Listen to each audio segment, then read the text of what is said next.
শ্ৰদ্ধাৰ আপোনাসৱৰ উদ্যোক্তা মণ্ডলীৰ আজ্ঞা শিৰোগত কৰি মূল আৰু ঢোল এই দুইভাগী আসনতে উপবিষ্ট হৈ অমৃতময়ী কৃষ্ণ নাম শ্ৰৱণ কীৰ্তন মহাভক্তি আগবঢ়াই থকা আমাৰ অতিব শ্ৰদ্ধাৰ আপোনাসৱৰ অতিব মৰমৰ পদ্ম কাকতি বাপজনাকে মুখ্য কৰি অজয় দত্ত বাপজনা আৰু লগতে আমাৰ এই আসনভাগীৰ কাষতে আসনত উপবিষ্ট হৈ আছে আপোনাসৱৰ এই অঞ্চলৰে তেৰাও এজন ভাগৱত বক্তা তেৰায়ো ভাগৱত ব্যাখ্যা কৰে আমাৰ অতিব সুহৃদ কৃষ্ণা শইকীয়া আমি কেউজনা পৰম বৈষ্ণৱৰ চৰণ কমলৰ জৰিয়তে সমস্ত জনা আপোনাসৱ মহামহন্তৰ চৰণ কমলত আমি পুনঃচবাৰ ভক্তি সেৱা নিবেদন কৰা হৈছে কৃষ্ণ কৃষ্ণ জয় গুৰু শংকৰ মাধৱ ৰাম ৰাম ৰাম ৰাম ৰাম ৰাম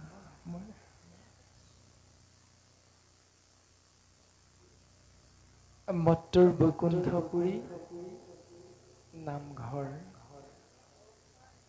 আৰু এই নামঘৰ ভাগিৰ নাম হ'ল নামটি দীক্ষু খনিকৰ গাঁও নামঘৰ আৰু এই নামঘৰত আমি কিয় উপবিষ্ট হৈছো সমস্ত জনাই বুজি পাওঁ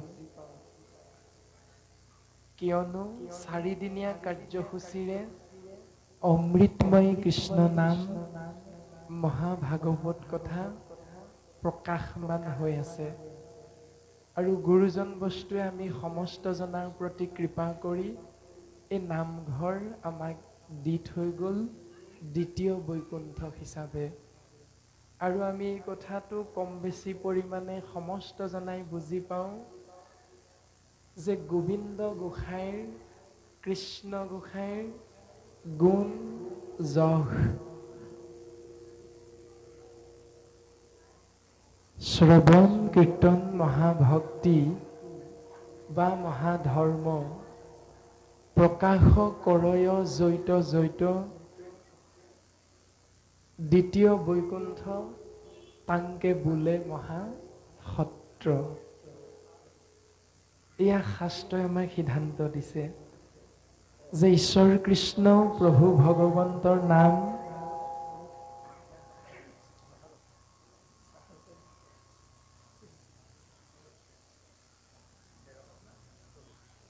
কৃষ্ণ ঈশ্বৰ কৃষ্ণ প্ৰভু ভগৱন্তৰ নাম শ্ৰৱণ কীৰ্তন ভক্তি মহাধৰ্ম প্ৰকাশ কৰয় জৈত জৈত যি স্থানত প্ৰকাশমান হৈ থাকে শাস্ত্ৰই কৈছে দ্বিতীয় বৈকুণ্ঠ আৰু তাংকে বোলে মহাসত্ৰ আৰু আজি আমি সমস্ত জনাৰে পৰম সৌভাগ্য এনেহেন পবিত্ৰ পুণ্য ধাম মহাসত্ৰ দ্বিতীয় বৈকুণ্ঠপুৰীত উপবিষ্ট হ'বলৈ আমি সৌভাগ্যৱন্ত হ'লোঁ আৰু এই বৈকুণ্ঠ ভাগীৰ নাম হ'ল নামঘৰ আমি যদি চিন্তা কৰোঁ তেতিয়াহ'লে উত্তৰটো পাম হে ৰাম নামঘৰ নামঘৰ অসমীয়া জাতি আমি এইয়ে পৰিচয় নামঘৰ নামঘৰ ভকতিৰ আলয় জীৱৰে আশ্ৰয় নানা জাতি গয়া জ্ঞাতি ঘটে সমন্বয় ঘটে সমন্বয় নামঘৰৰ বিনে আমাৰ অস্তিত্ব নৰয় অ। নামঘৰৰ বিনে আমাৰ অস্তিত্ব নৰয়।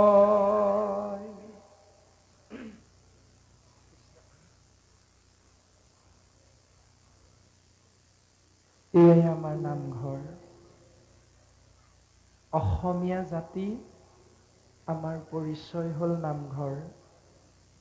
নামঘৰ ভকতিৰ আলয়। আলয় মানে হ'ল গৃহ, জীৱৰ আশ্ৰয়।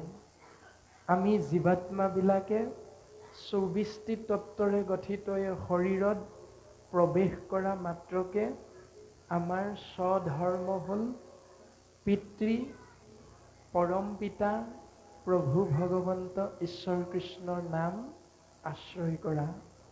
আৰু এই নাম আশ্ৰয় কৰিবৰ বাবে মত্তৰ পবিত্ৰ পুণ্য ধাম নামঘৰ গুৰুজনাই আমাক দৰ্শন দি থৈ গ'ল, কৃপা কৰি দি থৈ গ'ল। আৰু নানা জাতি গঞা জ্ঞাতি সমস্ত জনাৰে এই পবিত্ৰ পুণ্য ধামত সমন্বয় হয়, একত্ৰাপিত হৈ অমৃতময় কৃষ্ণ নাম শ্ৰৱণ কীৰ্তন মহাভক্তি আশ্ৰয় কৰিব পাৰে। এয়াই হ'ল মত্তৰ দ্বিতীয় বৈকুণ্ঠ নামঘৰ। নানা জাতি গঞা জ্ঞাতি ঘটে সমন্বয়, নামঘৰৰ বিনে আমাৰ অস্তিত্ব নৰয়। এয়াই আমাৰ নামঘৰ। আৰু এই পবিত্ৰ পুণ্যধাম নামঘৰতে আমি আজি সমস্ত জনাই কৃষ্ণ নাম, বৈকুণ্ঠৰ কল্পতৰু, পুৰাণ সূৰ্য, শ্ৰীমদ ভাগৱত শাস্ত্ৰখানি পাঠ আৰু আলোচনাৰ আমি পৰম সৌভাগ্যৱন্ত হৈছোঁ সমস্ত জনা। চৰণে কৰোঁ প্ৰণাম ৰাম, চৰণে কৰোঁ প্ৰণাম।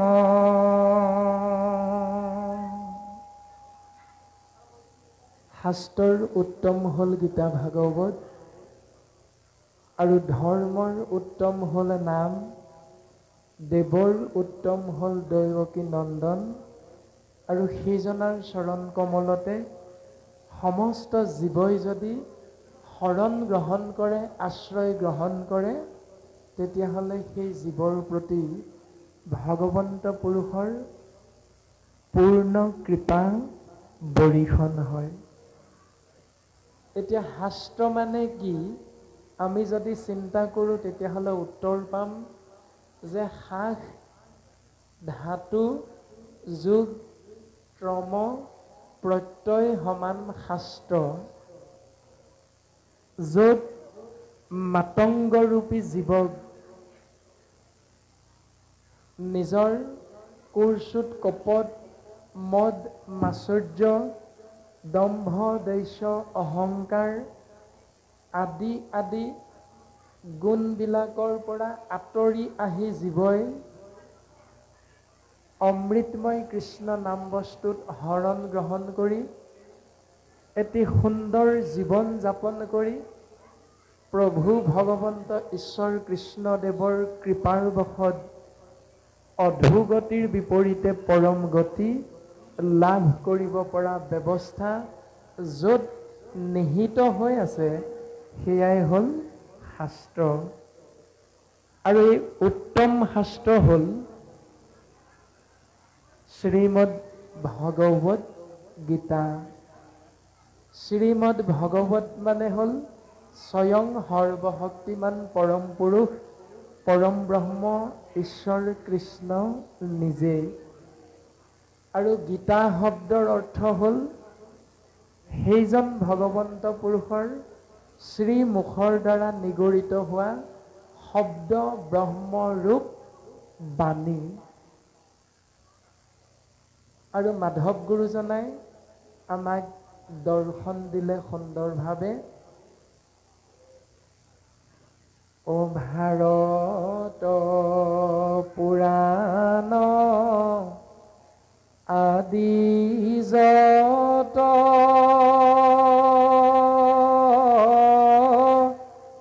প্ৰকাশ কৰ নানামত যত মহাজন খবৰ সভা মধ্যত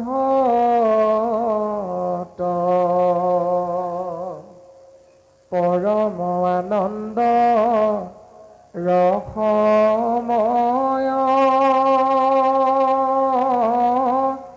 কোটি সূৰ্য সম প্ৰকাশয়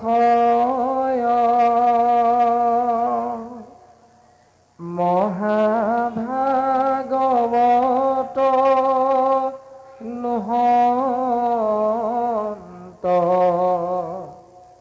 যাৱে বেকত ৰাম মহাভাগৱত নহন্ত যাৱে বেকত।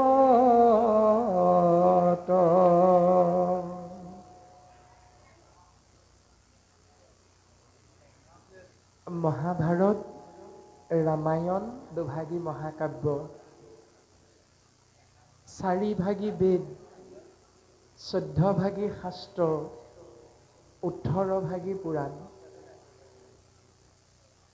এই 18 নম্বৰ পুৰাণ মহাভাগৱতক বাদ দি 17 নম্বৰ ভাগী পুৰাণলৈকে জীৱৰ কল্যাণৰ অৰ্থে যিবিলাক মত প্ৰকাশ কৰি দিয়া আছে, এই সকলোবিলাক মত প্ৰকৃতাৰ্থত জীৱই আশ্ৰয় কৰিলে ঈশ্বৰ পুৰুষৰ কৃপা লাভ কৰিব পাৰিব নে নোৱাৰে? ইয়াৰ শুদ্ধতা, সত্যতা তেতিয়াহে আপুনি আমি শ্ৰেষ্ঠতম জীৱ মনুষ্যই হৃদয়ংগম কৰিব পাৰিম, উপলব্ধি কৰিব পাৰিম। এটি উদাহৰণ দিলে গুৰুজনাই, যত মহাজন খবৰ সভা মধ্যত, এখনি সভাত মন্ত্ৰী সেনাপতি আদিকে ধৰি কুলগুৰু আৰু এনেধৰণৰ বিভিন্ন ডাঙৰ ডাঙৰ বিষয় বা আশ্ৰয় কৰি আসনত অলংকৃত হৈ থাকিলেও স্বয়ং মহাৰাজৰ আসন ভাগি যদি শূন্য হৈ থাকে, তেতিয়া আমি কোনো মনুষ্যই কেতিয়াও সেই সভাভাগিক ৰাজসভা বুলি নকওঁ, কাৰণ তাত ৰজা উপস্থিত নাই। সেইকাৰণে সেই সভাভাগিক আমি সাধাৰণ সভা বুলি প্ৰত্যেকেই নামাকৰণ কৰিম। ঠিক তেনেকৈ পৰম আনন্দ ৰসময়, পৰম আনন্দ ৰসযুক্ত কোটি সূৰ্য সম প্ৰকাশ হয়। এটা দুটা সূৰ্যৰ পোহৰ নহয়, কোটি কোটি সূৰ্যৰ পোহৰ লগালেও ভাগৱতৰ পোহৰত ঢুকি পোৱা নাযায়। এনেহেন পৰম আনন্দ ৰসযুক্ত মহাভাগৱত শাস্ত্ৰ যেতিয়ালৈকে আমি শ্ৰেষ্ঠতম মনুষ্য নামৰ জীৱই আশ্ৰয় নকৰিম, তেতিয়ালৈকে বাকী সমস্তৰ মত শুদ্ধ নে অশুদ্ধ আমি কোনেও একে আষাৰে একমুখে কৈ দিব নোৱাৰিম। এয়াই হ'ল মহাভাগৱত, যে শাস্ত্ৰৰ উত্তম বুলি কোৱা হৈছে। দ্বিতীয়তে যদি আমি চিন্তা কৰোঁ, কৰ্ম ধৰ্ম, গীতা শাস্ত্ৰত অৰ্জুনৰ আগত ঈশ্বৰ কৃষ্ণদেৱে প্ৰকাশ কৰিছে সেই সখা পাৰ্থ যে কৰ্মই হ'ল ধৰ্ম। আৰু আমিও সমস্ত জনাই তাকে আশ্ৰয় কৰি কৰ্ম কৰি প্ৰত্যেকে নিজৰ জীৱন অতিবাহিত কৰিছোঁ। কিবা এটা নহয় কিবা এটা কৰ্ম কৰি আমি প্ৰত্যেকে নিজৰ জীৱন এই মায়াময় সংসাৰত একো ভাগি সমাজৰ মাজত সোমাই থাকি নিহিত হৈ থাকি আমি প্ৰত্যেকেই আমাৰ জীৱনবিলাক আগবঢ়াই নি আছোঁ কৰ্ম কৰি কৰি। আৰু এজনে অন্যজনক সুধিলে আমি কওঁ, হেৰা কৰ্ম কৰি খাইছোঁ বুজিছা। আৰু শাস্ত্ৰয়ো যে কৈছে কৰ্মই ধৰ্ম, আমি অকণমানো ভুল নাই কৰা। আৰু এই বুলি চিন্তা কৰাৰ লগে লগে শাস্ত্ৰই আমাক সিদ্ধান্তটো দি দিলে যে কৰ্মই ধৰ্ম তেতিয়াই হৈ যাব, সেই ধৰ্ম উত্তম হ'ল নাম। ধৰ্মৰ উত্তম হ'ল নাম। কাৰ নাম? দেৱৰ উত্তম দৈৱকী নন্দন। ৩৩ কোটি দেৱতা আছে। এই ৩৩ কোটি দেৱ দেৱতাৰ ভিতৰত সৰ্বশক্তিমান ঈশ্বৰ পুৰুষজনাৰ নাম হ'ল কৃষ্ণ তত্ত্ব। আৰু সেইজনা দৈৱকী নন্দন শ্ৰীকৃষ্ণ হ'ল সগুণ সাকাৰ ৰূপ, যাক আমি চকুৰে দৰ্শন পাব পাৰি, যাক আমি হৃদয়েৰে অনুভৱ কৰি চকু মুদি দিলেও নাম মুখেৰে আশ্ৰয় কৰাৰ লগে লগে যাৰ ৰূপটো আমি হৃদয়ত দৰ্শন পাই যাব পাৰোঁ, সেইজনা হ'ল ৩৩ কোটি দেৱতাৰ ভিতৰত শ্ৰেষ্ঠ। আৰু সেইজনা দৈৱকী নন্দন ঈশ্বৰ কৃষ্ণদেৱৰ নামত আশ্ৰয় গ্ৰহণ কৰা ব্যৱস্থাটো কৰ্মটোৱে হ'ল শ্ৰেষ্ঠতম ধৰ্ম। যিটো কথা কৃপালু শ্ৰীমন্ত শংকৰদেৱ গুৰুজনাই কৃষ্ণ দৈপ্যায়ন বেদব্যাসৰ দ্বাৰা প্ৰণয়ন কৰা সংস্কৃত মূলৰ ভাগৱতৰ পৰা অসমীয়ালৈ অনুবাদ কৰোঁতে দ্বিতীয় স্কন্ধ মহাভাগৱত শাস্ত্ৰত এটি উপদেশ সুন্দৰভাৱে গুৰুজনাই দৰ্শন কৰালে। হয়তো কালি আপোনাসৱৰ এই অঞ্চলৰে ভাগৱত আচাৰ্য উজ্জ্বল সৌকাধৰায়ো আপোনাসৱৰ অগ্ৰত এই কথাটো অৱগত কৰি গৈছিল যে উবা নৰলোক হৰি ভজিবোক ধৰা ইটো উপদেশ এৰা আলজাল জীৱা কতকাল জৰা ভৈল পৰবেশ। হে পৃথিৱীৰ নৰ সমস্ত, তোমালোকে উপদেশটো লোৱাচোন। শাস্ত্ৰৰ সেই উপদেশটো কি? উবা নৰলোক হৰি ভজিওক। তোমালোকে কেৱল এক দেৱ এক হেৱ একত বিনে নাইকেও এই পৰম সত্যটো আশ্ৰয় কৰিবলৈ চেষ্টা কৰা। কিয় চেষ্টা কৰিবা? জীৱা কতকাল জৰা ভৈল পৰবেশ। কিমান দিন এই সংসাৰখনত আমি জীয়াই থাকিম কোনেও নাজানো। কোনেও আমি গেৰাণ্টি দিব নোৱাৰোঁ যে 5 মিনিটমানৰ পাছতেই এই পবিত্ৰ পুণ্য ধামত থকা কোনোবা এজন শইকীয়া দত্ত গগৈ কলিতা উপাধিৰ বাপ আই হয়তো এই সংসাৰ এৰি যাব লগা হৈ যাব পাৰে। আমি কোনেও নাজানো। কোনেও আমি গেৰাণ্টি দিব নোৱাৰোঁ আমি 50 বছৰ জীয়াই থাকিম, 100 বছৰ জীয়াই থাকিম আদি আদি ধৰণে। জৰা ভৈল পৰবেশ। জৰা মানে বাৰ্ধক্য, অৰ্থাৎ বেমাৰ আজাৰে এই 24 তত্ত্বৰে গঠিত শৰীৰটোত আক্ৰমণ কৰিব আৰু আক্ৰমণ কৰি শৰীৰটোৰ পৰা জীৱ ওলাই যাবলৈ এদিন বাধ্য কৰি দিব। সেইকাৰণে সেই জীৱ অন্য দেৱী দেৱ নকৰিবা সেও, গৃহো নপখিবা তাৰ, মূৰ্তিকো নাচাইবা প্ৰসাদো নাখাইবা, ভক্তি হৈব ব্যভিচাৰ। অৰ্থাৎ ব্যভিচাৰ ভক্তিৰ মাজেৰে তোমালোকৰ জীৱন আগবঢ়াই নিবলৈ কোনো দিনেই চেষ্টা নকৰিবা। বিপৰীতে কি কৰিবা? এক কৃষ্ণ দেৱ কৰিউক সেৱ ধৰিও তাহান নাম কৃষ্ণ দাস হৈয়া প্ৰসাদ ভঞ্জিয়া হস্তে কৰা তান কাম। এইটোৱে হ'ল ধৰ্মৰ উত্তম নাম।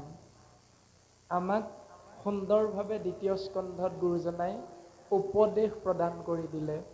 এক কৃষ্ণদেৱ কৰিউক সেৱ। ঈশ্বৰ এজন, সেইজনাৰ চৰণ কমলতে কায় বাক্য মন চিত অৰ্পণ কৰি দিয়া সুদৃঢ় বিশ্বাসে। আৰু তেতিয়াই তোমালোকে ভাবি থকা শ্ৰেষ্ঠতম ধৰ্মটো কৰা হৈ যাব। আৰু এই ভাগৱত শাস্ত্ৰৰ বিষয়ে আমাক এনেধৰণে সিদ্ধান্ত দিলে, ৰাম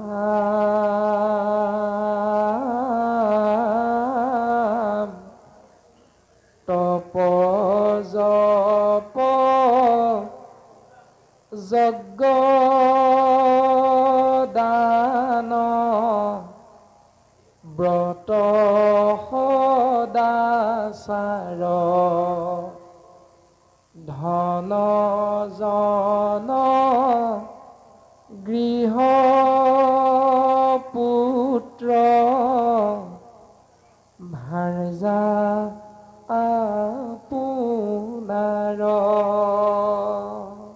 তপ জপ যজ্ঞ দান ব্ৰত সদাচাৰ ধন জন গৃহ পুত্ৰ ভাৰ্যা আপোনাৰ। এই সমস্তখিনি আপুনি আমি কি বুলি কওঁ? মোৰ মোৰ বুলি কৈ থাকোঁ যে মোৰ ধন, মোৰ জন, মই হলো মহাজন। মোৰ আছে ঐশ্বৰ্য বিভূতি, 5 তলা বিল্ডিঙৰ মালিক, 5খন গাড়ী আছে মোৰ, 100 বিঘামান মাটিৰ গৰাকী মই, আদি আদি ধৰণে সকলোবিলাক মোৰেই। ঐশ্বৰ্য বিভূতি হলে পৃথিৱীখনো কিনিব পাৰি, ধৰ্ম কৰ্ম কেলৈনো লাগিছে। এইটো আপোনাৰ মোৰ স্বাভাৱিক চিন্তা। কিন্তু গুৰুজন বস্তুৱে সুন্দৰভাৱে সিদ্ধান্ত দিলে যে এই সকলোবিলাক যদি আমি সমস্ত জনা শ্ৰেষ্ঠতম জীৱ মনুষ্যই সমস্তকে শুদ্ধ ভাৱে অৰ্পিব কৃষ্ণত, তাকে সেবুলয় শাস্ত্ৰ মহাভাগৱত।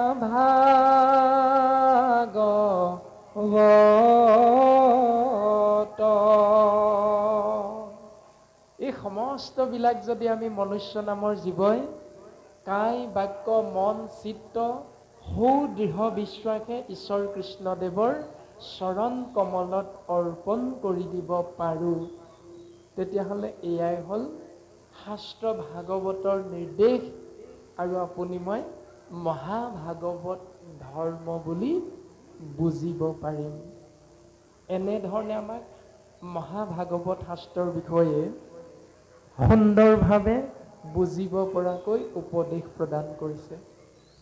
আৰু আপোনাসৱ সমস্ত জনা দিকচু খনিকৰ গাঁওবাসী ভক্তপ্ৰাণ ৰাইজে এইটোকে আজি 4 দিন প্ৰমাণ কৰি দিলে যে ধন জন পুত্ৰ ভাৰ্যা ঐশ্বৰ্য বিভূতি সমস্ত আপোনাসৱে নামঘৰত কায় বাক্য মন চিত্তে সুদৃঢ় বিশ্বাসে অৰ্পণ কৰি দিছে।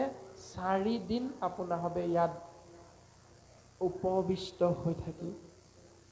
আৰু আমাৰো পৰম সৌভাগ্য আপোনাসৱৰ মাজৰে কেইজনমান পৰম বৈষ্ণৱে আমি মহামূঢ়মতীক আজিৰ পৰা প্ৰায় এমাহমানৰ আগতে যোগাযোগ কৰি আপোনাসৱ মহামহন্তৰ চৰণ কমলত অমৃতময় কৃষ্ণ নাম বস্তুৰে সেৱা কৰাৰ সৌভাগ্যৱন্ত কৰি তুলিলে।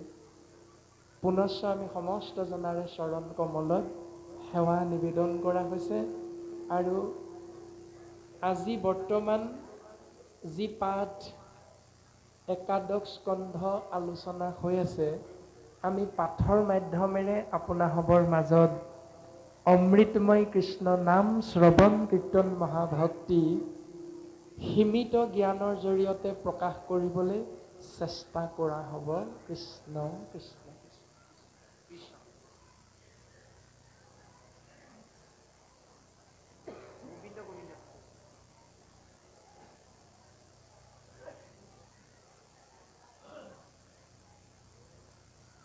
কৃষ্ণ।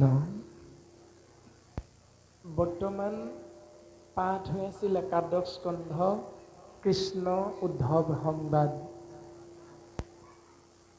আৰু আমি কৃষ্ণ উদ্ধৱ সংবাদৰ যি পদচন্দ, এই পদচন্দ ভাগিৰ ওপৰতে আমি আপোনাসৱৰ অগ্ৰত আঁত ধৰিবলৈ চেষ্টা কৰা হ'ব।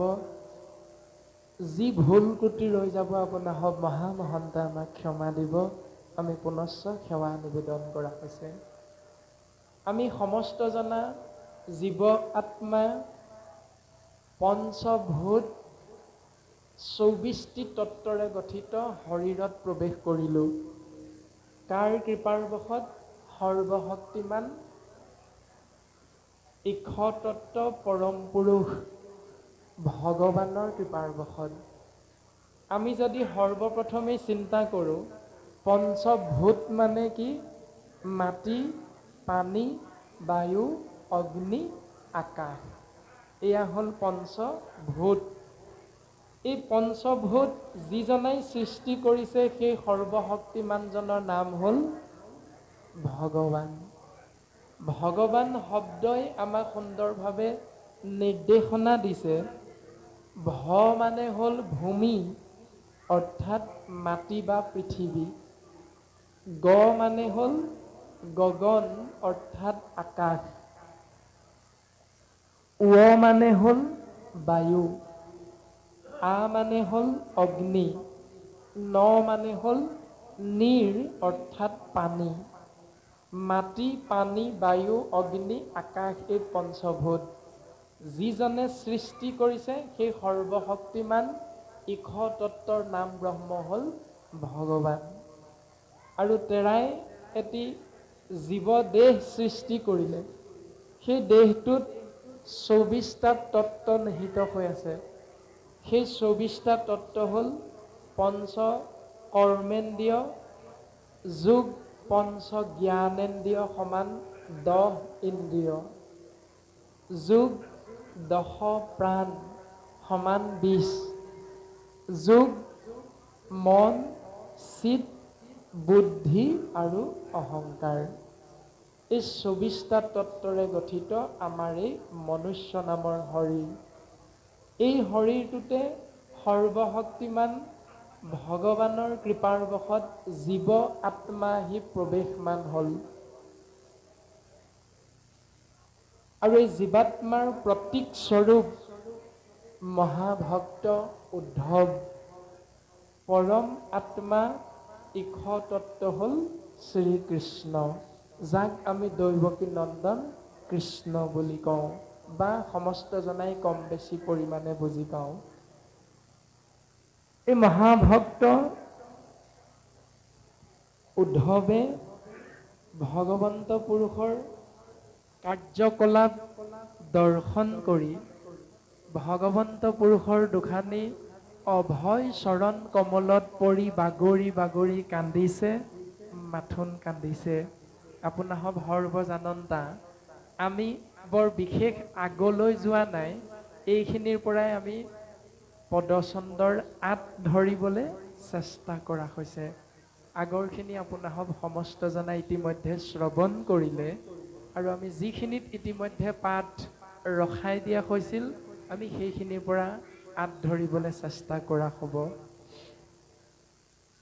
আমি সমস্ত জনাই এই কথাটো বুজি পাওঁ যে এই জীৱ ব্ৰহ্ম পৰম ব্ৰহ্ম ঈশতত্ত্বৰ কৃপাৰ বশত আহি এই শৰীৰটোত প্ৰৱেশ কৰাৰ লগে লগে ১০ মাহ ১০ দিন মাতৃগৰ্ভত থাকি মাতৃগৰ্ভৰ পৰা এই পৃথিৱীলৈ অহাৰ লগে লগে পাঁচটা ধাৰ লাগি আহে। আমাৰ প্ৰত্যেকৰে পাঁচটা ধাৰ লাগি আহে। ঋণ যুক্ত হ'ব লগা হয় আমি। এই ধাৰ কেইটা ঋণ কেইটা কি বুলি আমি যদি চিন্তা কৰোঁ, তেতিয়াহ'লে শাস্ত্ৰই আমাক সিদ্ধান্ত দিছে যে দেৱ, পিতৃ, ভূত, ঋষি, কুটুম্বজনৰ উপজিলে তাসম্বাৰ ঋণী হোৱে নৰ। নৰ মানে মনুষ্য। এই মনুষ্য নামৰ জীৱই এই সংসাৰখনত মাতৃগৰ্ভ এৰি যেতিয়া আমি এই পৃথিৱীত প্ৰৱেশ কৰোঁ, তেতিয়াই পাঁচটা ধাৰত আমি পোত খাই যাওঁ। এই পাঁচটা ধাৰ হ'ল দেৱ ঋণ, পিতৃ ঋণ, ভূত ঋণ, ঋষি ঋণ আৰু পোষ্য বা কুটুম্ব ঋণ। উপজিলে তাসম্বাৰ ঋণী হোৱে নৰ। আমি প্ৰত্যেকেই এই ধাৰত পৰিব লগা হয়। কিন্তু এই ধাৰবিলাকৰ পৰা মুক্ত হ'বলৈ আমি কি কৰিম? শাস্ত্ৰই আমাক কি নিৰ্দেশনা দিছে? যদি এই নিৰ্দেশনাটো আমি চিন্তা কৰোঁ, তেতিয়াহ'লে আমি এই বুলিও হয়তো কোনো বাপ আয়ে ভাবোঁ, কিয় ভাবিম, কিয় চিন্তা কৰিম? তেতিয়া আমি শাস্ত্ৰৰ আশ্ৰয় কৰিলে উত্তৰটো পাম। ভাগৱত শাস্ত্ৰৰ আৰম্ভণিতে এক শব্দ ব্ৰহ্মৰে আমাক এটি সিদ্ধান্ত দিলে, মংগলাচৰণ। অৰ্থাৎ মংগল যোগ আচৰণ সমান মংগলাচৰণ। আমি যে আজি এই নামঘৰলৈ আহিলোঁ, কিয় আহিলোঁ? প্ৰশ্ন হয়তো প্ৰত্যেকৰে আমাৰ হয় মনৰ মাজত। নামঘৰলৈ যাব লাগে, কিন্তু কিয় যাব লাগে? ভকতৰ সংগত সেৱা কৰিব লাগে। নকৰিলেনো কি হ'ব? আমাৰ মনৰ মাজত উকমুকাই থাকে এনে কিছু ভাৱনা। আমাৰ বয়সৰ যুৱকসকলে বা উঠি অহা যুৱচামে, যুৱতীসকলে চিন্তা কৰা দেখা যায় যে আমাৰ এতিয়া নামঘৰলৈ ধুতি পঞ্জাবী চাদৰ মেখেলা পিন্ধি যাবৰ বয়স নাই হোৱা। এই যিবিলাক নামঘৰত গৈ কীৰ্তন গ্ৰন্থ, নামঘোষা শাস্ত্ৰ, ভাগৱত গীতা যে পঢ়ি থাকে, এইটো বুঢ়াবিলাকৰহে কাম। এইবিলাকে বুঢ়ীবিলাকৰ কাম। আমাৰ এতিয়াই নামঘৰলৈ যাব নাই হোৱা। এনেকুৱা কিছু চিন্তা আমাৰ সমাজ ব্যৱস্থাত উঠি অহা যুৱচামৰ মাজত কিন্তু দেখিবলৈ পোৱা যায়। এনেধৰণৰ চিন্তা বয়োজ্যেষ্ঠসকলৰ মনৰ মাজতো নথকা নহয়। বৰ্তমান মই চাকৰি কৰি আছোঁ 2024 চন। 2026 চনত মই অৱসৰ ল'ম, ফেব্ৰুৱাৰী মাহৰ 3 তাৰিখত। তাৰ পাছত মই চিন্তা কৰি চাম যে কোন সত্ৰত, কোন সমাজত, কাৰ ওচৰত গৈ মই শৰণ ল'লে ভাল হ'ব। এতিয়াই তোমালোকে মোক শৰণ লোৱা কথা নকবা। আদি চিন্তাবিলাক আমি প্ৰত্যেকেই হয়তো কম বেছি পৰিমাণে নকৰা নহয়, আমাৰ মনৰ মাজলৈ আহে। কিন্তু ভাগৱতে ক'লে, হে জীৱ, মংগল তোমালোকৰ তেতিয়াই হ'ব যেতিয়া তোমালোকৰ শৰীৰটোত শাস্ত্ৰই কোৱা নীতি নিয়মবিলাক আচৰণ ৰূপে তোমালোকে আশ্ৰয় কৰি ল'বা, তেতিয়াহে তোমালোকৰ মংগল হ'ব।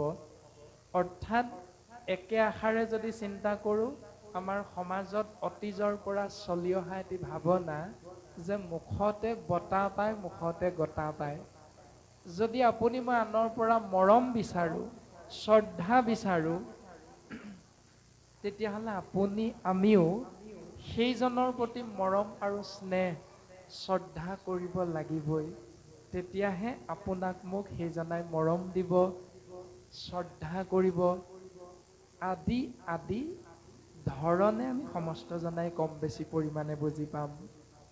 আৰু আজি যে আমি নামঘৰলৈ আহিলোঁ, আমাৰ প্ৰত্যেকৰে লক্ষ্য আৰু উদ্দেশ্য এইকেইটাই যে কোনোবা এগৰাকী যদি কন্যা আহিছোঁ, অলপ দিনৰ পাছতে মেট্ৰিক দিব তেওঁ, সেইকাৰণে নামঘৰত মিঠাতেল, শলিতা, চাকি, ধূপ, ধূনা জ্বলাই তামোল এটা, পাণ দুখিলা আগবঢ়াই এজোকা ঘোষা বা এটি প্ৰাৰ্থনা জনাই নজনাই গাই থৈ সেৱাভাগ কৰি লাহেকে চাহ অকণ খাই ঘৰলৈ গুচি গ'লো। এনেকুৱা ভাৱনা যুৱক যুৱতীসকলে লৈ আহিছে। আৰু বয়োজ্যেষ্ঠ বাপ আইসকলেও তেনেধৰণে কিবা এটা ভাবিছে যে আমাৰ স্বামীজন বিচনাত পৰি আছে, সপ্তাহে সপ্তাহে ডাক্তৰ ঘৰলৈ নিয়ে থাকিব লাগে, বেজৰ ওচৰলৈ নিয়ে থাকিব লাগে, আদি আদি চিন্তাবিলাকৰ পৰা মুক্ত হ'ব পাৰিম নেকি? ভাগৱত অনুষ্ঠান পাতিছে চাৰিং নামটি দিকচুক খনিকৰ গাঁৱৰ নামঘৰত, তাতেই গৈ সেৱাভাগ কৰি থৈ আহোঁ। মোৰ বাপজনৰ স্বামীজনৰ কল্যাণ হওক, মংগল হওক। প্ৰত্যেকে এনে কিবা নহয় কিবা আমি ভাৱনা কিন্তু ৰাখিছোঁ মনৰ মাজত। কিন্তু ৰাখিলেই মংগল হ'ব বুলি কৈছে নেকি? কেতিয়াও নাই কোৱা। তাৰমানে আপোনাৰ মোৰ দোকান এখনৰ সন্মুখত ৰৈ থাকোঁতে যেতিয়া অতিব পচন্দৰ হ'ল ঠাণ্ডা কালি পিন্ধিবৰ বাবে এটা জেকেট বা কোট, সেই দামটো যেতিয়া আমি সুধিলোঁ, দোকানীজনে ক'লে ৩,০০০ টকা। আপুনি মই যদি সুধোঁ মোৰ হাতত ৫০০ টকা আছে, আপুনি জেকেটটো দিব নেকি? দোকানীজনে ৩,০০০ টকা জেকেটটো ৫০০ টকাত দিবনে? কেতিয়াও নিদিয়ে। আমি সকলোৱে জানো ৫০০ টকাৰ মূল্যৰ জেকেট এটা দি পঠাব, কিন্তু ৩,০০০ টকীয়া জেকেটটো কেতিয়াও নিদিয়ে। ঠিক তেনেকৈ আপুনি মই যিমানকণ সময় যাৰ কথা ভাবিম সেইজনে সিমানকণ সময়ে আপোনাক মোক কৃপা কৰিব। এতিয়া শাস্ত্ৰই আমাক সেই মংগলৰ বিষয়ে সুন্দৰভাৱে সিদ্ধান্ত দিছে। সেই জীৱ যদি মংগল বিচাৰা তেতিয়াহ'লে আচৰণটো তেনেকুৱা হ'ব লাগিব। কাৰণ আমি প্ৰত্যেকেই জন্ম হওঁতে পাঁচটা ধাৰত পোত খাই আহিছোঁ। এই পাঁচটা ধাৰৰ পৰা মুক্ত হ'বৰ বাবে হোমে দেৱ ঋণ হোজে।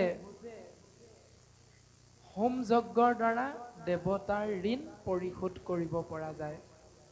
তৰ্পণে ঋষিৰ, তৰ্পণ কৰি ঋষিৰ ঋণৰ পৰা এটি জীৱ মুক্ত হ'ব পাৰে। তাৰ পাছত বলিদানে ভূত শ্ৰাদ্ধ আদিয়ে পিতৃৰ। যদি বলিদান কৰা যায় তেতিয়া ভূতৰ ঋণৰ পৰা জীৱ মুক্ত হ'ব পাৰে।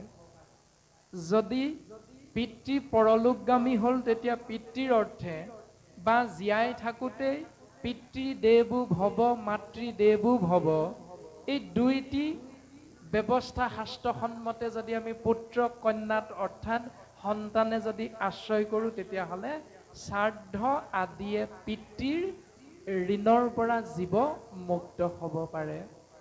সমভাৱে সুহৃদজনৰ হোজে ঋণ। সমভাৱনাপন্ন চিন্তা যদি আমি হৃদয়ত ৰাখিব পাৰোঁ, ভাতৃত্ববোধ বন্ধুত্ব ভাৱাপন্ন যদি চিন্তা আমি হৃদয়ত অহৰহ ৰাখিব পাৰোঁ, মৰম স্নেহ শ্ৰদ্ধা ভক্তি আদি আদি এই ব্যৱস্থাৰ মাধ্যমেৰে আমি সুহৃদসকলৰ ঋণৰ পৰা মুক্ত হ'ব পাৰোঁ। কিন্তু এহি ভাৱে ঋণী সদা ভকতিবিহীন। সুন্দৰভাৱে এটি মংগল আচৰণৰ বিষয়ে আমাক জ্ঞান প্ৰদান কৰিলে, উপদেশ প্ৰদান কৰিলে।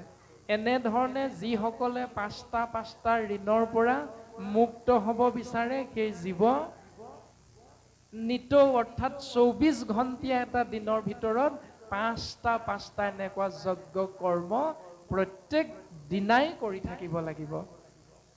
আপোনাৰ মোৰ শক্তি আছেনে?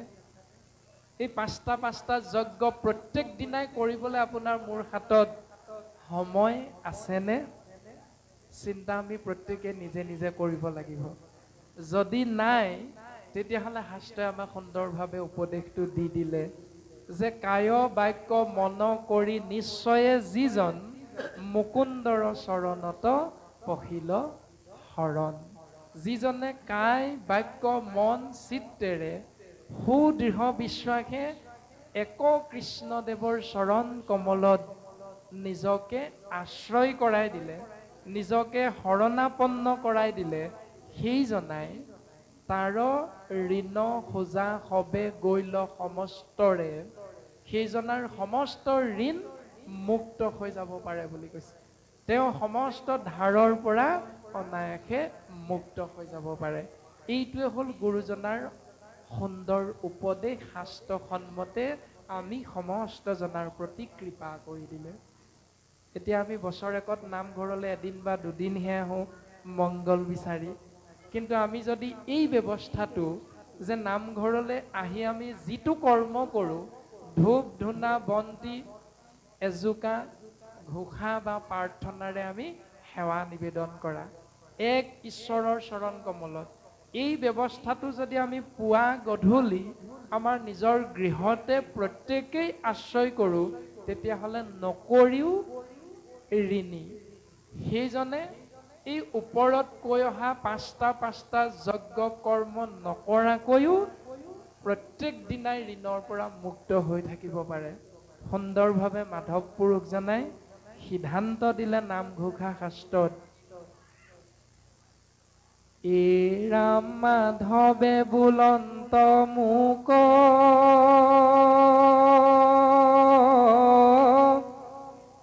কৃষ্ণ কৃষ্ণ কৃষ্ণ বুলি সদায় সুমৰে যিটো জন, জলহন্তে যেন পদ্ম নৰকৰ পৰাতাংক, আপোনো উদ্ধাৰো ৰংগ মনে, ৰাম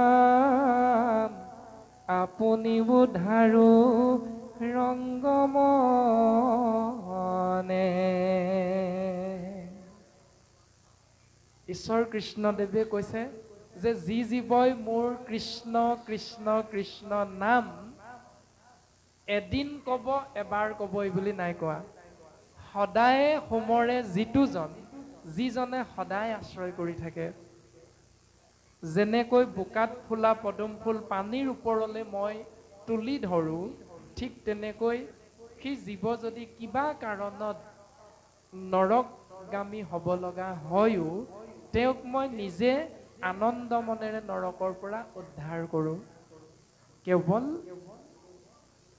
এক ঈশ্বৰ কৃষ্ণদেৱেহে সুন্দৰভাৱে আমাক এনেধৰণে সিদ্ধান্ত দিছে। আৰু সেই জনা পৰম পুৰুষ ঈশ্বৰ কৃষ্ণদেৱৰ দুখানি অভয় চৰণ কমলত তেৰাৰ একান্ত বান্ধৱ মহাভক্ত উদ্ধৱে বাগৰি বাগৰি পৰি কান্দিছে। কি বুলি কান্দিছে, কিয় কান্দিছে, আমি যদি চিন্তা কৰোঁ তেতিয়া সমস্ত জনাই উত্তৰ পাম যে ভগৱন্ত পুৰুষে এই ধৰাধামত অৱতৰণ হয়। যদা যদা হি ধৰ্মস্য গ্লানিৰ্ভৱতি ভাৰত অভ্যুত্থানমধৰ্মস্য তদাত্মানম সৃজম্যহম পৰিত্ৰাণায় সাধূনাম বিনাশায় সদুষ্কৃতাম ধৰ্ম সংস্থাপনাৰ্থায় সম্ভৱামি যুগে যুগে। হে সখা পাৰ্থ, মই এই ধৰাধামত অৱতৰণ হওঁ এই কাৰণে, যুগে যুগে মানে সময়ে সময়ে দুষ্টক দমন সন্তক পালন, দুষ্কৃতি বিনাশ সংস্কৃতি ৰক্ষা, অধৰ্ম বিনাশ ধৰ্ম পুনৰ সংস্থাপনৰ অৰ্থে। আৰু সেই বাক্য ৰক্ষা কৰি ভগৱন্ত পুৰুষে সত্য ত্ৰেতা দুয়ো যুগ পাৰ হৈ দ্বাপৰ যুগৰ শেষৰ ফালে দৈৱকী নন্দন শ্ৰীকৃষ্ণ হিচাপে কংসৰ কাৰাগাৰত মথুৰা নগৰত অৱতৰণ হ'ল। আৰু প্ৰায় 125 বছৰ কাল ধৰাধামত থাকি পূৰ্ব সিদ্ধান্ত অনুসৰি দেৱতাক দিয়া সমস্ত কাৰ্য সম্পাদন কৰি তেৰাই স্বধাম বৈকুণ্ঠলৈ যাবলৈ চিন্তা কৰিলে। আৰু বৈকুণ্ঠলৈ যাবলৈ চিন্তা কৰি বিখ্যাত ভাৰত যুদ্ধ সম্পাদন কৰিলে, কৌৰৱ পাণ্ডৱৰ যুদ্ধ কৰালে। তাৰ পাছত গান্ধাৰীৰ দ্বাৰা অভিশাপিত হৈ তেৰাই নিজৰ যদু বংশকো ধ্বংস কৰালে। পিণ্ডাৰক নামৰ তীৰ্থত ত্ৰিকালদৰ্শী ঋষি মুনিসকলক একত্ৰাপিত কৰোৱাই তেৰাৰ ধৰ্ম পত্নী জাম্বৱতী, যিজন পৰম ভক্ত জাম্বৱন্তৰ কন্যা জাম্বৱতী, সেই জাম্বৱতীৰ পুত্ৰ শাম্বকুমাৰ আৰু তেৰাৰ লগৰীয়াসকলৰ দ্বাৰা গৰিহিত কৰ্ম কৰোৱাই পুনশ্চ ঋষিৰ অভিশাপত অভিশাপিত হৈ তেৰাই নিজৰ যদুবংশ ধ্বংস কৰিলে। আৰু এই সমস্তখিনি কাৰ্য দৰ্শন পাই আছিল মহাভক্ত উদ্ধৱে। আৰু উদ্ধৱে এই কৰ্মৰাজি দেখি ভগৱন্তৰ চৰণ কমলত পৰি বাগৰি বাগৰি কান্দিছে।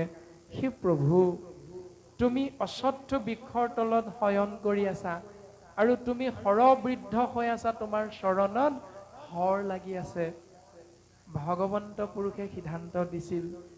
ইয়াত এটি সুন্দৰ কাহিনী আছে যে ত্ৰেতা যুগত ভগৱন্ত পুৰুষে শ্ৰীৰামচন্দ্ৰ ৰূপে দশৰথী ৰাম ৰূপে অৱতৰণ হওঁতে তেৰাই নিজৰ ধৰ্মপত্নী সীতা মাতৃক ৰাৱণৰ হাতৰ পৰা উদ্ধাৰ কৰিবৰ বাবে আগবাঢ়ি যাওঁতে হনুমন্ত মহাভক্তৰ লগত মিত্ৰতা স্থাপন হ'ল। আৰু হনুমন্তৰ লগতে তেৰাৰ সুহৃদ সুগ্ৰীৱৰ লগত মিত্ৰতা স্থাপন হ'ল। আৰু সুগ্ৰীৱৰ লগত মিত্ৰতা স্থাপন কৰাৰ পাছত সুগ্ৰীৱৰ যি শত্ৰু ভগৱন্তৰ ৰামচন্দ্ৰৰো শত্ৰু হৈ গ'ল। সুগ্ৰীৱৰ যিসকল বান্ধৱ সেই সকলো শ্ৰীৰামচন্দ্ৰৰ বান্ধৱ হৈ গ'ল। সেই সূত্ৰে শ্ৰীৰামচন্দ্ৰই সুগ্ৰীৱৰ ভাতৃ বালিক লুকাই হৰ প্ৰহাৰ কৰি বধ কৰিছিল। আৰু তেতিয়া বালিৰ পুত্ৰ অংগদে পিতৃ সন্তাৰ প্ৰতিশোধ ল'ব বিচাৰিলে।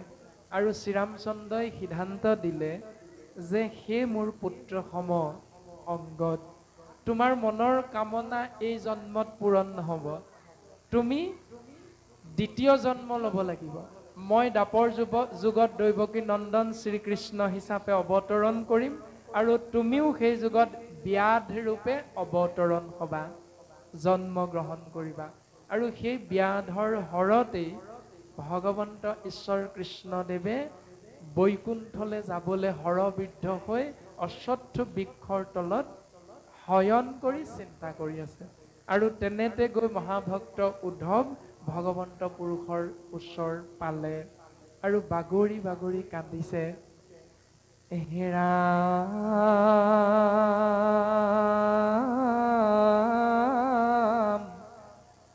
শয়নে ভোজনে স্নান গোপ্যস্থানে সদা সেৱা কৰোঁ আমি, তোমাক নেদেখি ৰাখি পান প্ৰভু, কিমতে বৰ্তিব স্বামী।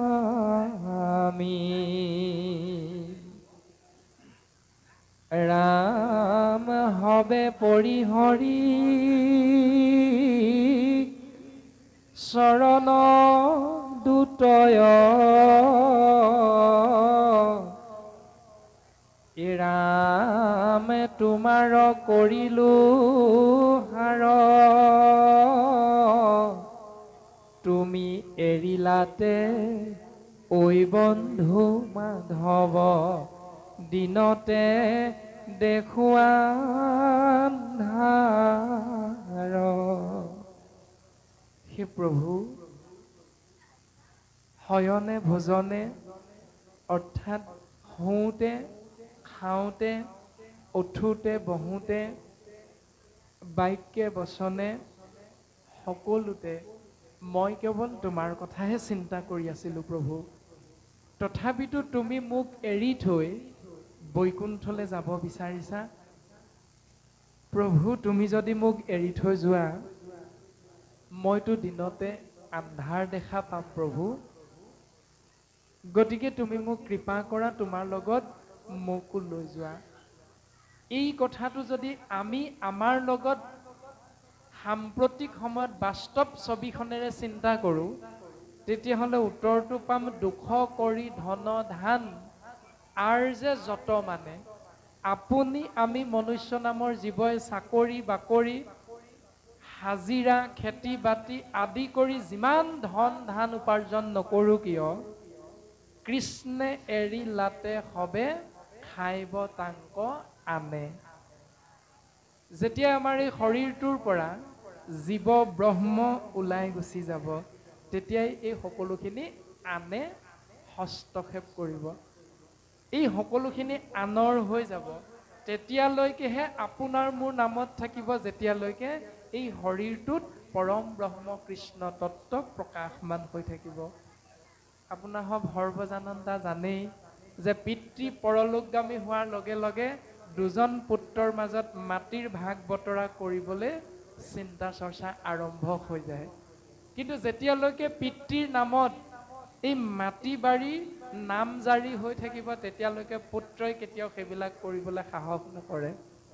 কিন্তু যেতিয়া এই শইকীয়া নামৰ পিতৃৰ শৰীৰটোৰ পৰা জীৱ আত্মা ওলাই গুচি যাব, অৰ্থাৎ দুখ কৰি ধন ধান আৰ যে যত মানে, এই সংসাৰখনত দিনক ৰাতি কৰি ৰাতিক দিন কৰি তেজক পানী কৰি মোৰ ল'ৰা মোৰ ছোৱালী মোৰ গাড়ী মোৰ মাটি মোৰ বাৰী আদি বুলি ভাবি ভাবি যিমান আপুনি মই এই কৰ্মৰ মাজত নিজকে নিহিত কৰি ঈশ্বৰ কৃষ্ণৰ নামলৈ আমি পিঠি দিলোঁ, ভকতৰ সংগলে পিঠি দিলোঁ, কৃষ্ণে এৰি লাতে সবে খাইব তাংক আনে।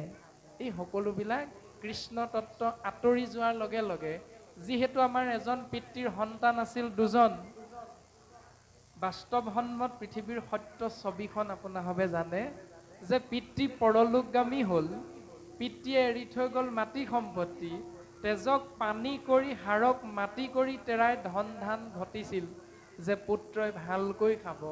দুইজন পুত্ৰ, এজনে আনিলে ডিব্ৰুগড়ৰ পৰা এগৰাকী কন্যা বোৱাৰী, আৰু এজনে আনিলে নলবাৰী ফালৰ পৰা এগৰাকী কন্যা।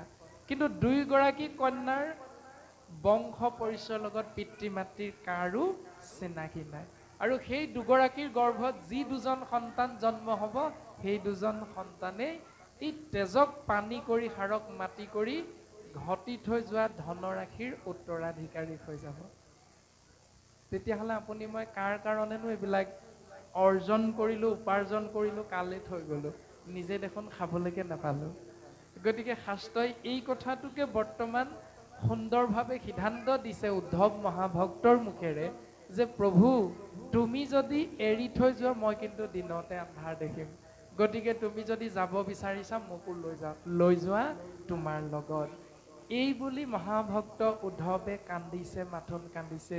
আৰু গুৰুজন বস্তুৱে এটি উপদেশ দিছে, শুনা নৰলোক মহন্ত ৰসুক দেখা দুখকে নমত ধন জন যত জীৱন যৌৱন জানা সবে অশাশ্বত। হেৰা মনুষ্য নামৰ জীৱ, এই তোমালোকে চোৱাচোন, শুনাচোন, উদ্ধৱ মহামহন্ত আছিল, কিন্তু তেওঁৰো দুখ হ'ল। তেওঁৰতো দুখ হ'ব নালাগিছিল। তাৰমানে আমাক এইটোকে সিদ্ধান্ত দিছে, ধন জন যত জীৱন যৌৱন জানা সবে অশাশ্বত। অশাশ্বত মানে অসত্য। এই সকলোবিলাক অসত্য। কোনে কাক দেৱ দুখ, কোনে কাক দেৱ সুখ, কোনে কৰি আছে অধিকাৰ, যত দেখা চৰাচৰ হৰি মই নিৰন্তৰ ফলদাতা সবাৰো ঈশ্বৰ। কেৱল ঈশ্বৰেহে আপোনাক মোক মনৰ কামনা পূৰণ কৰিব। যদি আমি এই কথাটো নাজানো বুলি ভাবোঁ, তেতিয়াহ'লে আমি সকলোৱে বুজি পাওঁ যে এইটো আমি প্ৰত্যেকেই জানো। কোনেও নজনাকৈ থকা নাই, ভাবিব পাৰোঁ নাজানো বুলি, কিন্তু প্ৰত্যেকেই জানো। কেনেকৈ জানো? ও কৃপাৰ সাগৰ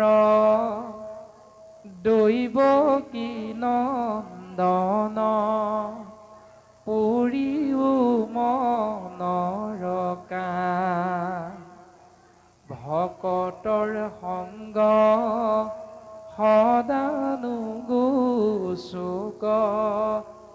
মুখে তোৱা গুণনাম।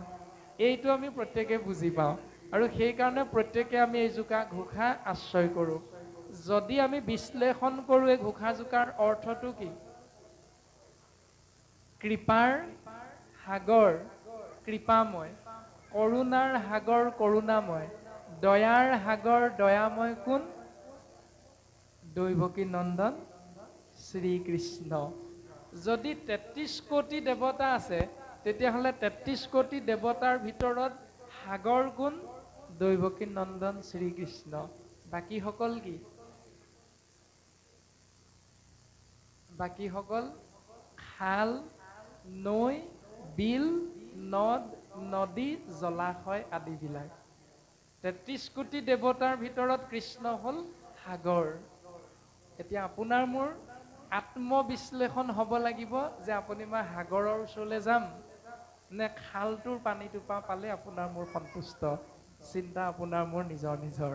কাৰণ ভাগৱত দৰ্শন সমাজকেন্দ্ৰিক নহয়, ভাগৱত দৰ্শন উপাধি ব্যক্তিকেন্দ্ৰিক নহয়, ভাগৱত দৰ্শন হ'ল জীৱ আত্মাক পৰম আত্মাৰ লগত সংযোগ স্থাপন কৰি দিয়া। সেইকাৰণে আমি প্ৰত্যেকে বুজি পালোঁ যে কৃপাৰ সাগৰখন হ'ল কেৱল দৈৱকী নন্দন শ্ৰীকৃষ্ণ। পুৰিও মনৰ কাম, আপোনাৰ মোৰ মনৰ কামনা পূৰণ কৰিব পাৰিব কেৱল সেইজন সাগৰ সদৃশ ঈশ্বৰ কৃষ্ণদেৱে। এতিয়া মনৰ কামনাটো কি?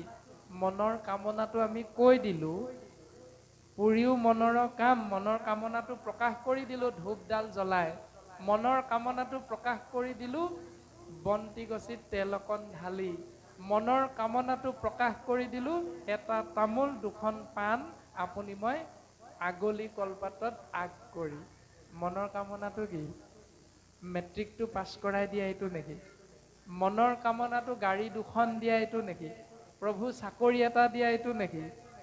প্ৰভু ৩ মহলমান ঘৰ এটা মোক দিয়া এইটো নেকি? নহয়। মনৰ কামনাটো হ'ল ভকতৰ সংগ সদা নুগুচুক মুখে তোৱা গুণনাম।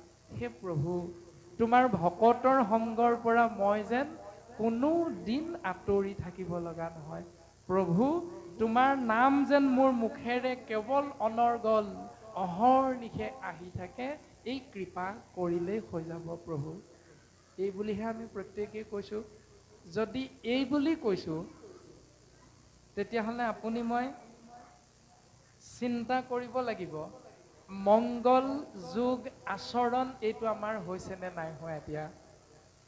অৰ্থাৎ আমি সহজতে যদি বুজিবলৈ চেষ্টা কৰোঁ তেতিয়াহ'লে আমি বুজিব পাৰিম এনেধৰণে যে কৃপাৰ সাগৰ দৈৱকী নন্দন ঈশ্বৰ কৃষ্ণদেৱৰ চৰণ কমলত আমাৰ মনৰ ভাৱনাটো অৰ্পণ কৰিলোঁ, ভকতৰ সংগ সদা নুগুচুক মুখে তোৱা গুণৰ নাম।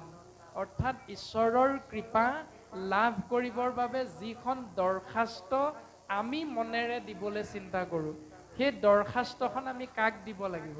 দৰখাস্ত কোনখন? বন্তি গছি হ'ল দৰখাস্ত। দৰখাস্ত কোনখন? গুৱা পাণ অৰিহণা। দৰখাস্ত কোনখন? মাহ প্ৰসাদেৰে সজোৱা শৰাইখন। দৰখাস্ত কোনখন? ধূপ ধূনা আদি জ্বলাই হাতত লৈ আগবঢ়াই দিয়া সেই ব্যৱস্থাটো হ'ল দৰখাস্ত। এতিয়া সেই দৰখাস্তখন ক'ত দিবলৈ ক'লে? শাস্ত্ৰই সিদ্ধান্ত দিলে দেৱতু তীৰ্থটো কৰি ভকতে সেবৰ ভকতক ভজিলে গুচয় কৰ্মজৰ। দেৱতাক চিন্তা কৰাতকৈও তীৰ্থ ভ্ৰমণ কৰাতকৈও ভকতজনৰ সেৱাটোত শ্ৰেষ্ঠতম সেৱা পুণ্য জমা হয়, অৰ্জন হয় এটি জীৱৰ। সেইকাৰণে এই দৰখাস্তখন দিবলৈ তীৰ্থক্ষেত্ৰলৈ যাবলৈ নাই কোৱা। সেই দৰখাস্তখন দিবৰ বাবে দেৱতাৰ চৰণলৈ যাবলৈ নাই কোৱা। সেই দৰখাস্তখন দিবলৈ গছৰ তললৈ যাবলৈ নাই কোৱা। সেই দৰখাস্তখন দিবলৈ মাটিৰ সোণ ৰূপ কাঁহ পিতল আদি ধাতুৰে নিৰ্মিত নিৰ্জীৱ মূৰ্তিৰ আগলৈ যাবলৈ আপোনাক মোক নাই কোৱা। যাবলৈ কৈছে চৈতন্য মূৰ্তি ভকত ভাগৱতৰ ওচৰলৈ যাবলৈ কৈছে। এতিয়া আপুনি মই যদি সদায় এই চিন্তাটো আশ্ৰয় কৰোঁ, তেতিয়াহ'লে ধ্ৰুৱ সত্য শাস্ত্ৰই কৈছে মংগল হ'ব হ'ব হ'বই। কাৰণ যি ভাগি উত্তম শাস্ত্ৰ আপুনি মই ভাবিলোঁ গীতা, আপুনি মই ভাবিলোঁ ভাগৱত, এই দুই ভাগিক যদি আমি উত্তম গ্ৰন্থ বা শাস্ত্ৰ বুলি ভাবিছোঁ, দুই ভাগী শাস্ত্ৰই আমাক সুন্দৰভাৱে সিদ্ধান্ত দিলে কৃষ্ণক পাইবাক লাগি ভকতে সে পন্থা। কৃষ্ণৰ কৃপা লাভ কৰিবলৈ ভকতৰ চৰণলৈ যোৱা। কোনে ক'লে ভকতৰ চৰণলৈ যাবলৈ? ইহাকে কহবৈ গীতা ভাগৱত গ্ৰন্থা। গীতা ভাগৱত গ্ৰন্থই এই কথাটোকে বাৰে বাৰে কৈ আছে, সেই জীৱ তোমালোকে ঈশ্বৰৰ কৃপা যদি বিচাৰা, নিজৰ যদি মংগল বিচাৰা, কেৱল একো কৃষ্ণদেৱ কৰিওক সেৱ। এজন ঈশ্বৰৰ চৰণ কমলত সেৱা নিবেদন কৰা। যিটো আমাক পদে ইতিমধ্যে সিদ্ধান্ত দিলে যে মহাভক্ত উদ্ধৱে সেইজন পৰম পুৰুষ ঈশ্বৰ কৃষ্ণৰ চৰণ কমলত সমস্ত অসত্য চিন্তা অসত্য বস্তু ত্যাগ কৰি তেৰাৰ চৰণ কমলত শৰণ গ্ৰহণ কৰিছে। আৰু ভগৱন্ত ঈশ্বৰ কৃষ্ণদেৱে কি বুলি ক'লে? অভিশপ্ত পৰীক্ষিত ৰাজাৰ আগত মহামানী শুকগুৰুৱে কৈ আছে মহাভাগৱত পদে আমাক প্ৰকাশ কৰিলে এনেধৰণে, এৰাম নিগদতি শোক শুনি ওক নৃপবৰ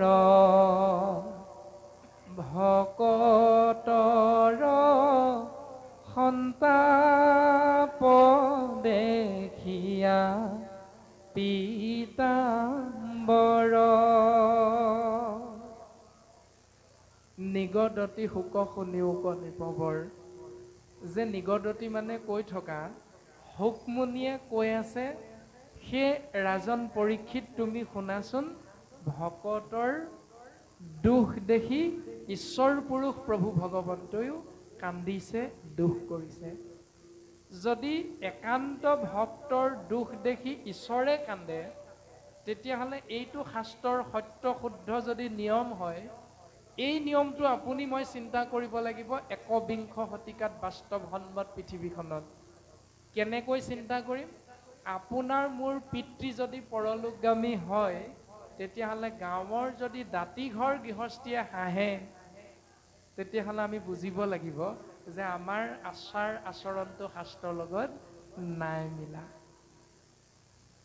আমাৰ মৃত্যু হ'ল, আমাৰ পিতৃ পৰলোকগামী হ'ল, আৰু দাঁতিঘৰে কৈছে সেইটো মৰিলে বৰ ভাল হ'ল।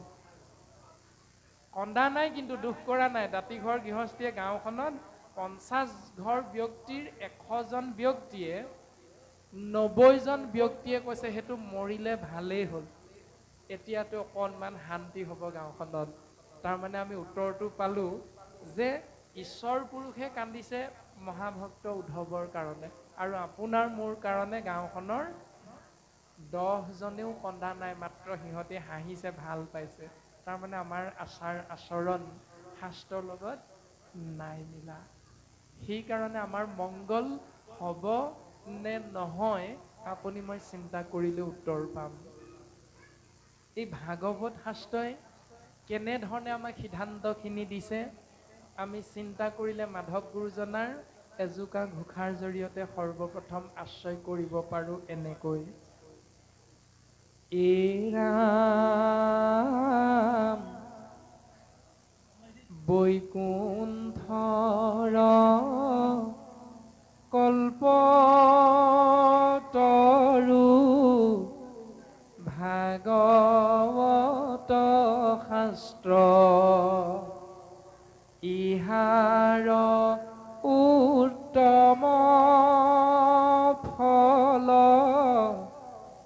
দান দক্ষিণা মাত্ৰ।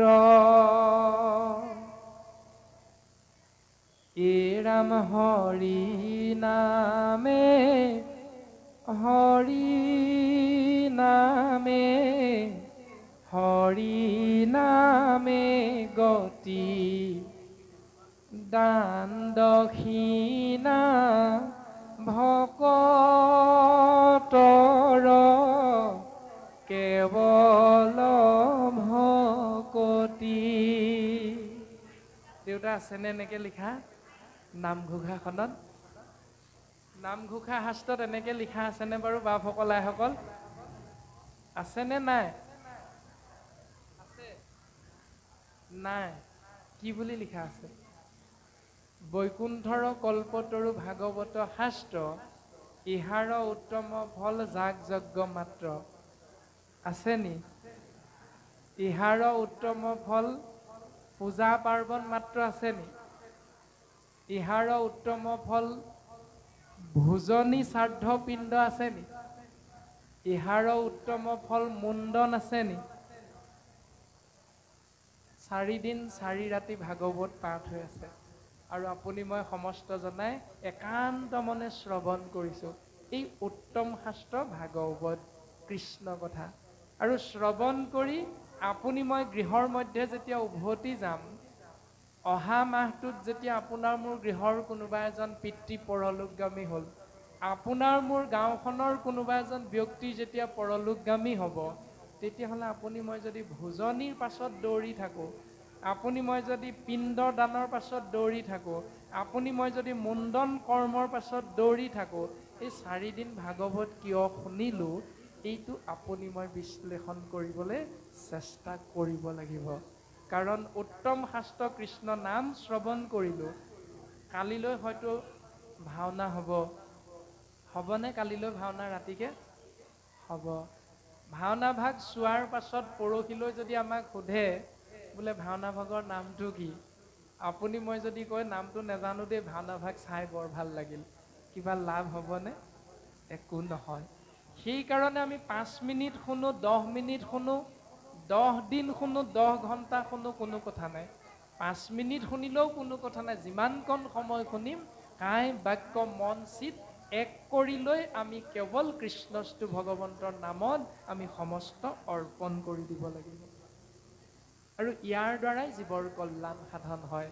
খুব সুন্দৰভাৱে এই সিদ্ধান্তটোকে দিলে যে বৈকুণ্ঠৰ কল্পতৰু ভাগৱত শাস্ত্ৰ ইহাৰ উত্তম ফল হৰি নাম মাত্ৰ। হৰি নামে হৰি নামে হৰি নামে গতি হৰি নাম ভকতৰ কেৱল ভকতি। যদি গাঁওখনত আপুনি মই ভকত, যদি গাঁওখনত আপুনি মই নামাচাৰ্য, যদি গাঁওখনত আপুনি মই নামঘৰীয়া, তেতিয়াহ'লে আপোনাৰ মোৰ ভকত হিচাপে একমাত্ৰ কৰ্মটো হ'ল ভক্তি। আৰু ভক্তি হ'ল অমৃতময় কৃষ্ণ নাম আশ্ৰয় কৰা, আনকো উপদেশ দিয়া। যদি এইটো নকৰি আপুনি মই মুণ্ডন কৰ্মৰ পাছত লাগি থাকোঁ, এইটো নকৰি যদি ভোজনীৰ পাছত লাগি থাকোঁ, শ্ৰাদ্ধ পিণ্ডৰ পাছত লাগি থাকোঁ, তেতিয়াহ'লে ভকতৰ ভকতি এইটো হয় বুলি উত্তম শাস্ত্ৰ ভাগৱতে আমাক এবাৰো নাই কোৱা। কাৰণ আমি প্ৰথম স্কন্ধৰ প্ৰথম অধ্যায়তে পাইছিলোঁ, অমূৰ উপদেশে কৰা ভাগৱত শাস্ত্ৰ। দেৱঋষি নাৰদে ব্যাসদেৱক কৈছে, তুমি 4খন বেদ লিখিলা, 14 শাস্ত্ৰ লিখিলা, 17খন পুৰাণ লিখিলা, সকলোতে শ্ৰাদ্ধ পিণ্ড ভোজনী দান দক্ষিণা তীৰ্থ ব্ৰত যাগ যজ্ঞ পূজা পাতল গোটেইবোৰ লিখিলাই 17খন পুৰাণলৈকে। কিন্তু তোমাৰ মতিচ্ছন্ন হোৱাৰ মূল কাৰণটো এইটোৱে, তুমি যে নকৈলা প্ৰখ্যাত কৰি কৃষ্ণ কীৰ্তনক, তুমি যে অমৃতময় কৃষ্ণ নামত জীৱৰ পৰম গতি হয়, এই পৰম সত্যটো তুমি জীৱৰ মাজত প্ৰচাৰ নকৰিলা ব্যাস। এইটো হ'ল তোমাৰ ইহাত সিজিল তোমাৰ পৰম অন্যায়। এইটোৱে হ'ল তোমাৰ পৰম অন্যায় কৰ্ম। গতিকে ব্যাস তুমি শুনা, তোমাক মই উপদেশ দিওঁ। মূৰ উপদেশে কৰা ভাগৱত শাস্ত্ৰ, প্ৰচাৰোক গোবিন্দৰ গুণ নাম মাত্ৰ। হেৰা ব্যাস, তুমি এই বৈকুণ্ঠৰ কল্পতৰুপ শাস্ত্ৰভাগীত ভাগৱতত তুমি বেলেগ একো নিলিখিবা। কি লিখিবা? প্ৰচাৰোক গোবিন্দৰ গুণ নাম মাত্ৰ। আৰম্ভণিতে আমি পালো ইয়াত দান দক্ষিণাৰ কথা নাই, ভাগৱতত শ্ৰাদ্ধ পিণ্ডৰ কথা নাই, ভাগৱতত ভোজনীৰ কথা নাই, ভাগৱতত 2-3খন শৰাই সজোৱাৰ কথা নাই। ভাগৱতত আছে কেৱল গোবিন্দৰ গুণ নাম। ব্যাসক ক'লে দেৱৰ্ষি নাৰদে, সেই ব্যাস কালে কৰ্ম মিলাই বেক বিষয়ৰ সুখ, উপদেশী লোক শোক কৃষ্ণক সন্মুখ। ব্যাস, তুমি মনত ৰাখিবা, কালে কৰ্ম মিলাই বেক বিষয়ৰ সুখ। এটি জীৱই শৰীৰত অৱস্থান কৰি মাতৃগৰ্ভ এৰি এই সংসাৰলৈ অহাৰ লগে লগে তেওঁ বিষয় সম্পৰ্কীয় সুখ ভোগ কৰিবৰ বাবে তেওঁ কি কৰ্ম কৰিব লাগে, কাল মানে সময়, সময়ে সকলোকে নিজে নিজে শিকাই দিব। সময়ৰ লগত সকলোৱে নিজে নিজে শিকি যাব। আহাৰ মাহত যে কঠীয়া পাৰিব লাগে, আপুনি মই দেউতাক মাকে পুত্ৰবিলাকক ক'বলগীয়া হৈছেনে কোনোবা এদিনা? নাই হোৱা। এইটো সময়ৰ কৰ্ম। কাৰণ খেতি কৰিলেহে দুবেলা দুসাঁজ ভালকৈ পেট ভৰি খাবলৈ পাম। তাৰপাছত সেই কঠীয়া শাওণ মাহত গৈ ৰুবগৈ লাগে, কেনেকৈ আলি পদূলি দিব লাগে। তাৰপাছত যেতিয়া ধান ৰূপে সোণগুটি লাগিব, আধা পকা হওঁতেই আঘোণ মাহ যেতিয়া সোমাব, আমি কাচি লৈ সেই ধান পথাৰৰ পৰা আনি ভঁৰালত ৰাখি মৰণা মাৰি ঢেঁকীত বা মিলত বনাই তাক আমি সুন্দৰভাৱে আহাৰ হিচাপে গ্ৰহণ কৰিলেহে আমাৰ শৰীৰটোৱে শক্তি লাভ কৰিব পাৰিব। এইবিলাক হ'ল বিষয় সম্বন্ধীয় সুখ। এইবিলাক কৰিবৰ বাবে কোনেও কাকো শিকাব নালাগে, সময়ে নিজে নিজে জীৱ শিকাই দিব। কোনোবা পিতৃ মাতৃয়ে সন্তানক যেতিয়া যৌৱন প্ৰাপ্ত হ'ল কৈ পাইছেনে, হেৰৌ ছোৱালী এজনী ভাল পা আকৌ, মোক বোৱাৰী এজনী লাগে নহয়। কন্যাক কৈ পাইছেনে মাক দেউতাকে, ল'ৰা এটা ভাল পাবলৈ নিশিকিলি, এতিয়া মৰ কেনেকৈ বিয়া দিব? চিন্তা কৰি পাইছেনে মাক দেউতাকে? নাই পোৱা। কেলে নাই পোৱা? ভাগৱতত এইবিলাক কথা নাই, আমি মাত্ৰ সামঞ্জস্যটোহে সহজতে বুজিবৰ বাবে লৈ অনা হৈছে। কিয় আমি এইটো ক'ব লগা হোৱা নাই? কাৰণ আজিৰ পৰা 20 বছৰমান আগত আমাৰ এই কন্যা, আজিৰ বোৱাৰী মাতৃসকল যেতিয়া 20 বছৰ আগত গাভৰু হৈ আছিল, জীয়ৰী হৈ আছিল, তেতিয়া তেওঁলোকে এযোৰ সাজ পৰিধান কৰিছিল। সেই সাজযোৰৰ নাম কি? চুৰিদাৰ, হয়নে? এতিয়া আছে নি চুৰিদাৰযোৰ? প্ৰায় নাইকিয়াই হ'ল, ক'ৰবাত কেনেবাকেহে দেখিবলৈ পোৱা যায়। আৰু সেই চুৰিদাৰযোৰৰ লগত এখন কাপোৰ লৈ লয় সেই কন্যাগৰাকীয়ে। সেই কাপোৰখনৰ নাম কি? চুৰ্ণি। তাৰ নামটো হ'ল দুপাট্টা। তাৰমানে দুইফালে এনেধৰণে চিতা মাৰি লয় কাৰণে দুপাট্টা। লাহে লাহে আধুনিকৰণ হ'ল, এফালে লোৱা হ'ল, ফেশ্বন আহিলে, এটা ফালে ওলমাই লয়, ইটো ফালে নলয়। সেইটো হ'ল এক পাট্টা। সেই দুপাট্টাৰ ঠাইত সেই একেখন বস্ত্ৰৰে নামটো হ'ল এক পাট্টা, এফালে লোৱাৰ কাৰণ। লাহে লাহে ফেশ্বন বাঢ়ি গ'ল, আধুনিকীকৰণ হ'ল, সেই কাপোৰখন একেবাৰে নাইকিয়াই হৈ থাকিলে আৰু সেইকাৰণে না পাত্তা হৈ গ'ল। কাপোৰো না পাত্তা, ছোৱালীও না পাত্তা। নাই বুলিলে নাই, থানাত গৈ খবৰ দিব লাগে বোলে আমাৰ ছোৱালীজনী নাই, আজি 2 দিন হ'ল 3 দিন হ'ল। এইবিলাক হ'ল সাম্প্ৰতিক সময়ত, অৰ্থাৎ যুগৰ যুগতি যে সময়ৰূপী কৰ্ম কালে কৰ্মে মিলাই বেক বিষয়ৰ সুখ। বিষয় সুখ ভোগ কৰিবলৈ এটি জীৱই কি কৰ্ম কৰিব লাগে, আশ্ৰয় কৰিব লাগে, কাক কেনেকুৱা ধৰ্ম কৰ্ম, এইবিলাক সময় নিজে নিজে শিকাই যাব। সেই ব্যাস তুমি এনেকুৱা কৰ্মবিলাক এই ভাগৱত শাস্ত্ৰত নিলিখিবা দেই। তুমি লিখিবা এই ভাগৱতত কেৱল গোবিন্দৰ গুণ নাম, যি নামত জীৱৰ কল্যাণ হয়, যি নামত জীৱই পৰম গতি লাভ কৰিব পাৰে। এই পৰম সত্যটো যদি আমি সমস্ত জনাই অনুধাৱন কৰিবলৈ চেষ্টা কৰিছোঁ, যদি হৃদয়ংগম কৰিবলৈ চেষ্টা কৰিছোঁ, তেতিয়াহ'লে আমি যি সমাজতে নাথাকোঁ, আমি শাস্ত্ৰসন্মত শুদ্ধ পথটো প্ৰত্যেকেই আমি আশ্ৰয় কৰিব হয়তো পাৰিম। আৰু এইটোকে আমাক ভাগৱতে উপদেশ প্ৰদান কৰিছে। আৰু বৰ্তমান পদচন্দই কৈছিল যে মহাভক্ত উদ্ধৱৰ দুখ দেখি ভগৱন্তই কান্দিছে, আৰু ভগৱন্তই কান্দি কান্দি উদ্ধৱক উপদেশ দিছে, বুজাইছে উদ্ধৱক। সেই উদ্ধৱ তুমি শুনাচোন। এৰাম পীত বস্ত্ৰে মুচি মুখ, তেজীয়া নিশ্বাস, স্নেহে উদ্ধৱক ধৰি বুলিলা আশ্বাস।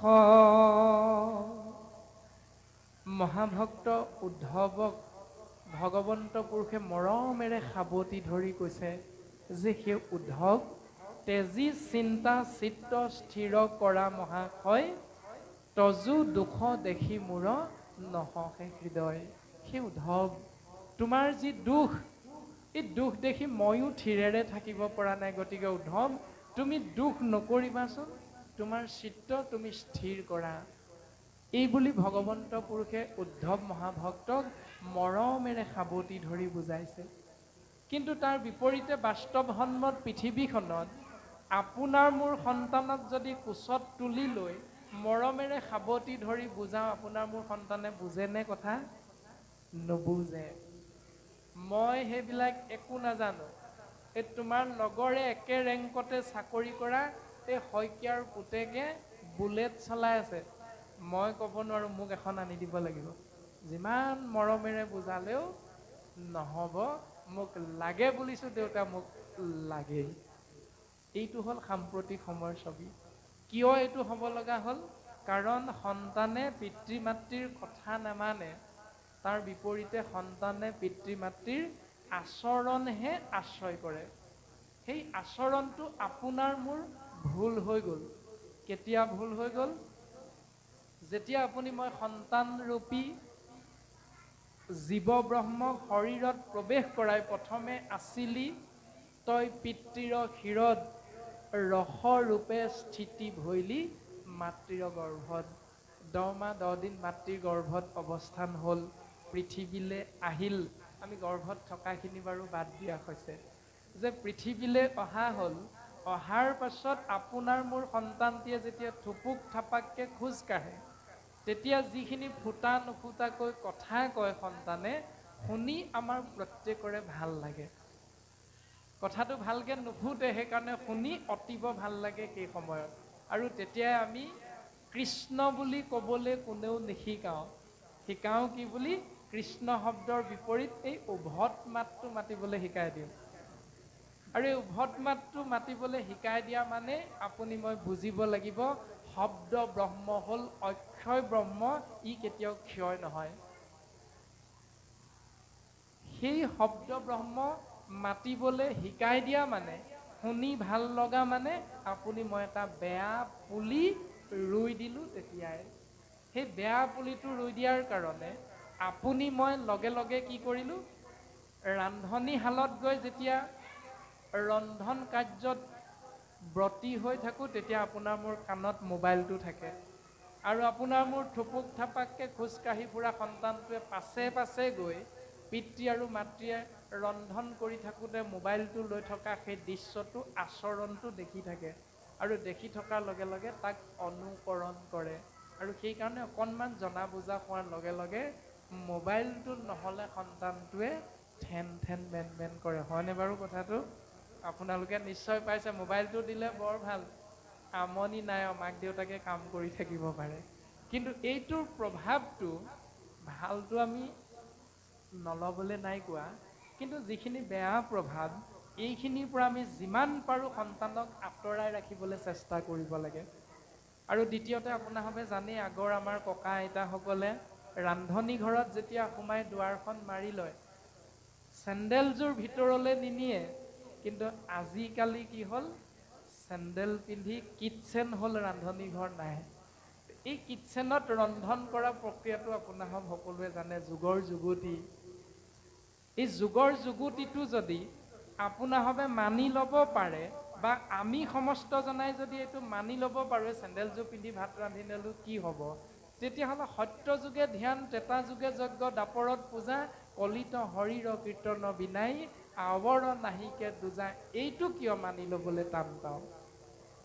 যদি ভাগৱতে শ্ৰাদ্ধ পিণ্ড ভোজনীৰ কথা নাই কোৱা, এইটো পৰম্পৰা বুলি কিয় মানি থাকোঁ? এইটো আপুনি মই নিজক সোধাটো অতীৱ প্ৰয়োজন। যদি প্ৰত্যেকটো বস্তু যুগৰ যুগতি বুলি আপুনি মই এৰি দিব পাৰোঁ, তেতিয়াহ'লে এই সত্য বস্তুটোৰ পাছত আপুনি মই কিয় চিন্তা নকৰোঁ যে এই সত্য বস্তুৰ জৰিয়তেহে জীৱৰ কল্যাণ হ'ব বুলি শাস্ত্ৰই আমাক সুন্দৰভাৱে সিদ্ধান্ত দিছে। আৰু উদ্ধৱক এই সিদ্ধান্তটোকে দিবলৈ লৈছে যে সেই উদ্ধৱ, তুমি তোমাৰ চিত্তটো সৰ্বপ্ৰথম স্থিৰ কৰা, আৰু চিত্তটো স্থিৰ কৰিলে তোমাক মই কিছু কিছু কথা ক'ম। যদি তোমাৰ ইচ্ছা হয় তুমি তোমাৰ মনৰ ভাৱনা মোৰ আগত প্ৰকাশ কৰিব পাৰা। এই বুলি কোৱাৰ লগে লগে ভগৱন্ত পুৰুষে উদ্ধৱক কৈছে এনেধৰণে, ৰাম দ্বাৰকা নগৰ সাগৰত যায় বেতল, মই গৈলে লোকত মিলিবে বিমংগল,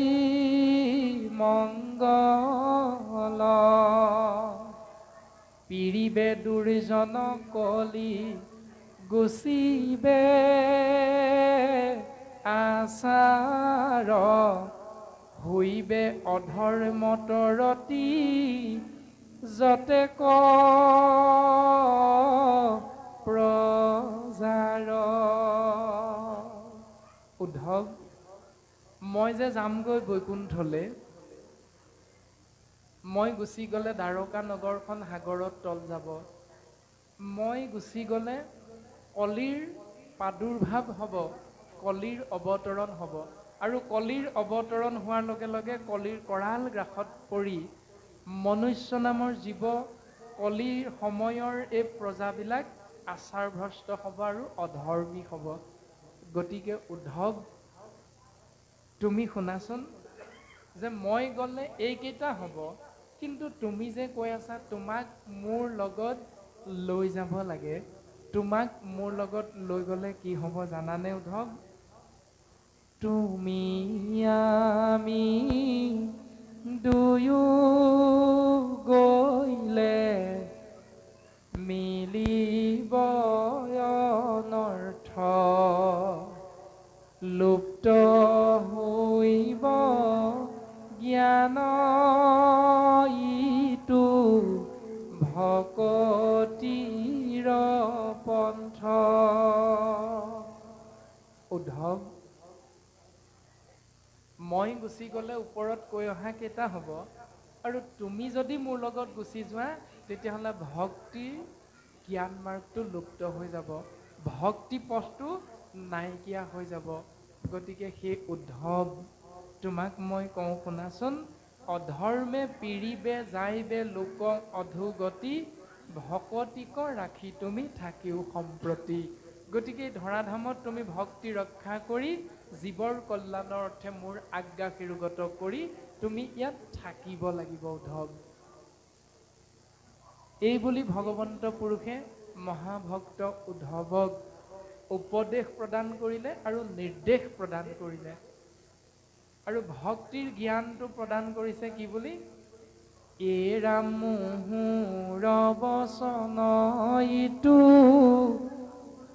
নচাৰিবা তুমি, শ্ৰৱণ কীৰ্তন প্ৰৱৰ্তায়া থাকা তুমি।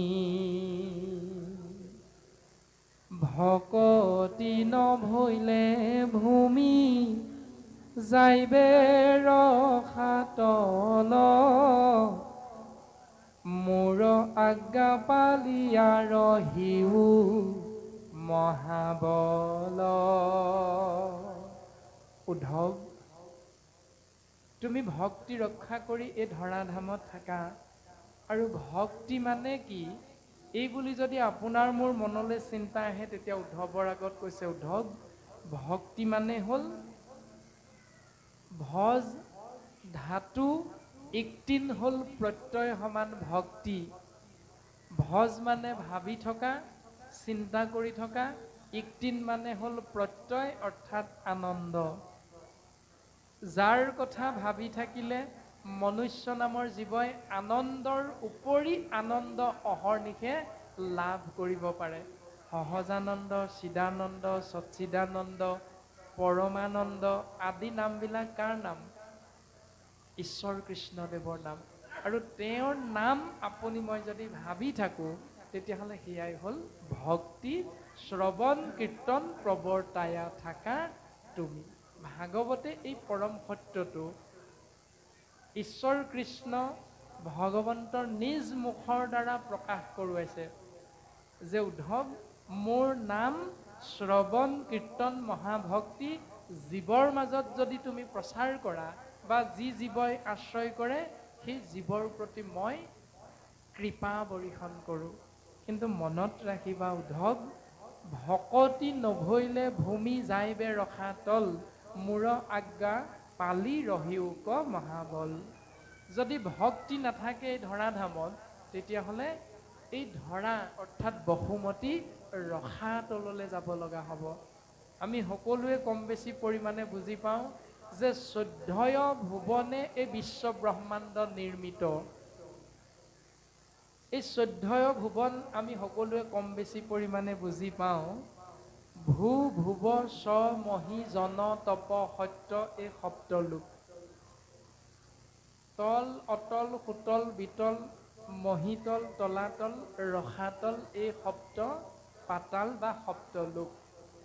এয়া হ'ল 14 ভুৱন।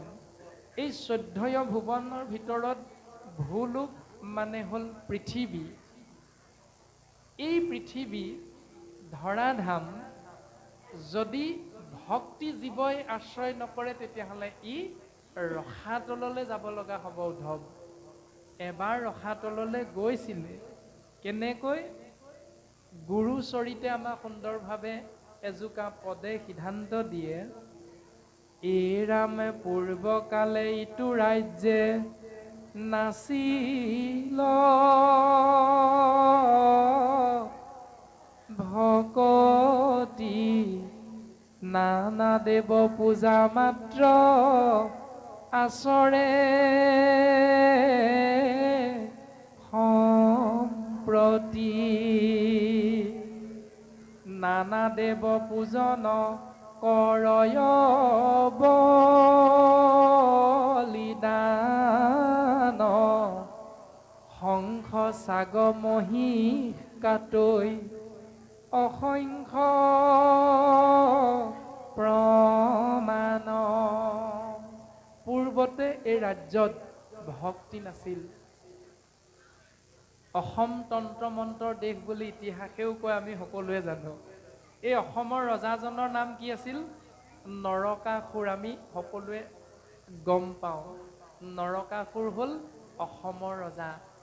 নৰকাসুৰ নৰক নামৰ অসুৰ, আৰু আমি হ'লো সমস্ত জনা অসম মুলুকত বাস কৰা এইসকল নাতি পুতি বুলি ক'লেও ভুল নহয় আমি সমস্ত জনা যদি এনেধৰণে চিন্তা কৰোঁ যে আমাৰ পিতৃ আছিল অসম ৰাজ্যৰ গৰাকী আছিল জনক আছিল ৰজা আছিল নৰকাসুৰ তেওঁ কাৰ সন্তান ঈশ্বৰ কৃষ্ণদেৱৰ সন্তান কেনেকৈ সন্তান হ'বলৈ পাইছিল যে যেতিয়া আদি দৈত্য হিৰণ্যকশিপু আৰু হিৰণ্যাক্ষ এই দুইজনাই সৰ্বশক্তিমান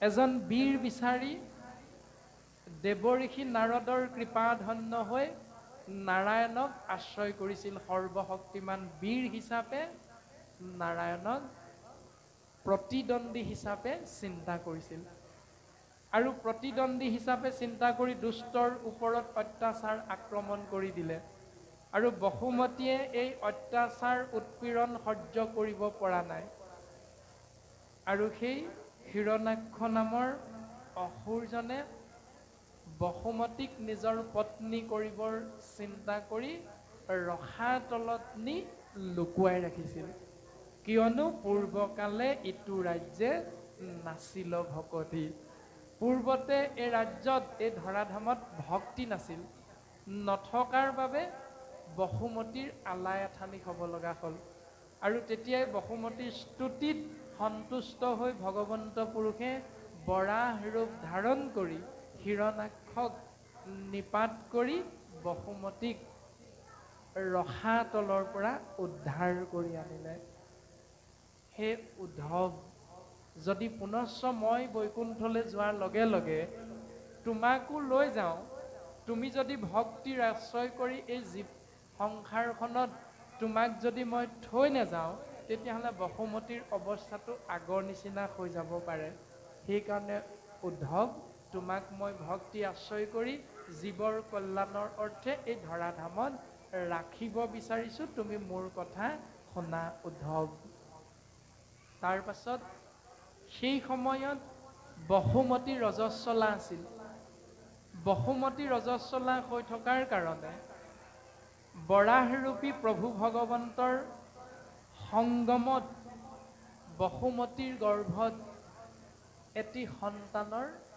জন্ম হ'ল যি সন্তানৰ নাম হ'ল নৰকাসুৰ ঈশ্বৰ কৃষ্ণদেৱৰ সন্তান হোৱাৰ পাছত সি কেতিয়াও অসুৰ হ'ব নালাগিছিল কিন্তু সি অসুৰলৈ ৰূপান্তৰিত হ'ল কিয় হ'ল কাৰণ ৰজস্বলা সময়ত সংগম হোৱাৰ কাৰণে মাতৃগৰ্ভত যি ভ্ৰূণ সৃষ্টি হ'ল সি স্বাভাৱিকতে অসুৰ সন্তান বুলি শাস্ত্ৰই সিদ্ধান্ত দিছে সেইকাৰণে আমি নৱদম্পতি বা যুৱক যুৱতীয়ে যদি এগৰাকী কন্যাৰ ঋতুমতী হোৱাৰ সময়খিনিত সংগম কৰি যদি গৰ্ভত সন্তান সৃষ্টি কৰা এই নিয়মটো আশ্ৰয় কৰোঁ কামনা বাসনাযুক্ত হৈ তেতিয়াহ'লে আমাৰ সন্তানক শাস্ত্ৰই অসুৰ সন্তান বা দুৰ্জন সন্তান বুলি অভিহিত কৰিছে এইটো হ'ল গৰিহিত কৰ্ম যদি এইটো কৰোঁ তেতিয়াহ'লে এইটোৰ দ্বাৰা জীৱৰ কল্যাণ নহয়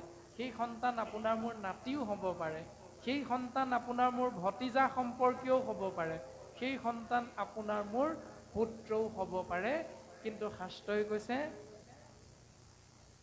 যে পুত্ৰই উদ্ধাৰে বুলি কহি আছে শাস্ত্ৰ পুত্ৰই যদি উদ্ধাৰ কৰিব পাৰে বুলি শাস্ত্ৰই সত্য বুলি সিদ্ধান্ত দিছে তেতিয়াহ'লে বৈষ্ণৱ পুত্ৰক প্ৰতি কহি আছে বা বুলি আছে মাত্ৰ তেতিয়াহ'লে বৈষ্ণৱ পুত্ৰৰ কথাহে শাস্ত্ৰই সিদ্ধান্ত দিছে দুৰ্জন পুত্ৰ যদি উপজে বংশত স্বৰ্গহন্তে পিতৃক পেলাৱে নৰকত আমি যদি তেনেকুৱা শাস্ত্ৰৰ সন্মতি নথকা ব্যৱস্থাৰ জৰিয়তে আমাৰ সন্তানবিলাকক এই সংসাৰলৈ আনিব বিচাৰোঁ তেতিয়াহ'লে সেই দুৰ্জন পুত্ৰৰ অসৎ পুত্ৰৰ অসৎ কৰ্মৰ কাৰণে আপুনি মই পিতৃ মাতৃয়ে সেই উত্তৰাধিকাৰীৰ কাৰণে আমি নৰকত থাকিব লগা হ'ব এইটো শাস্ত্ৰই সিদ্ধান্ত দিছে গতিকে আমাৰ শাস্ত্ৰই ইমান সুন্দৰভাৱে ৰহস্য হিচাপে কথাখিনি প্ৰকাশ কৰি আছে তাৰ পাছতো যদি সেইটো নিয়ম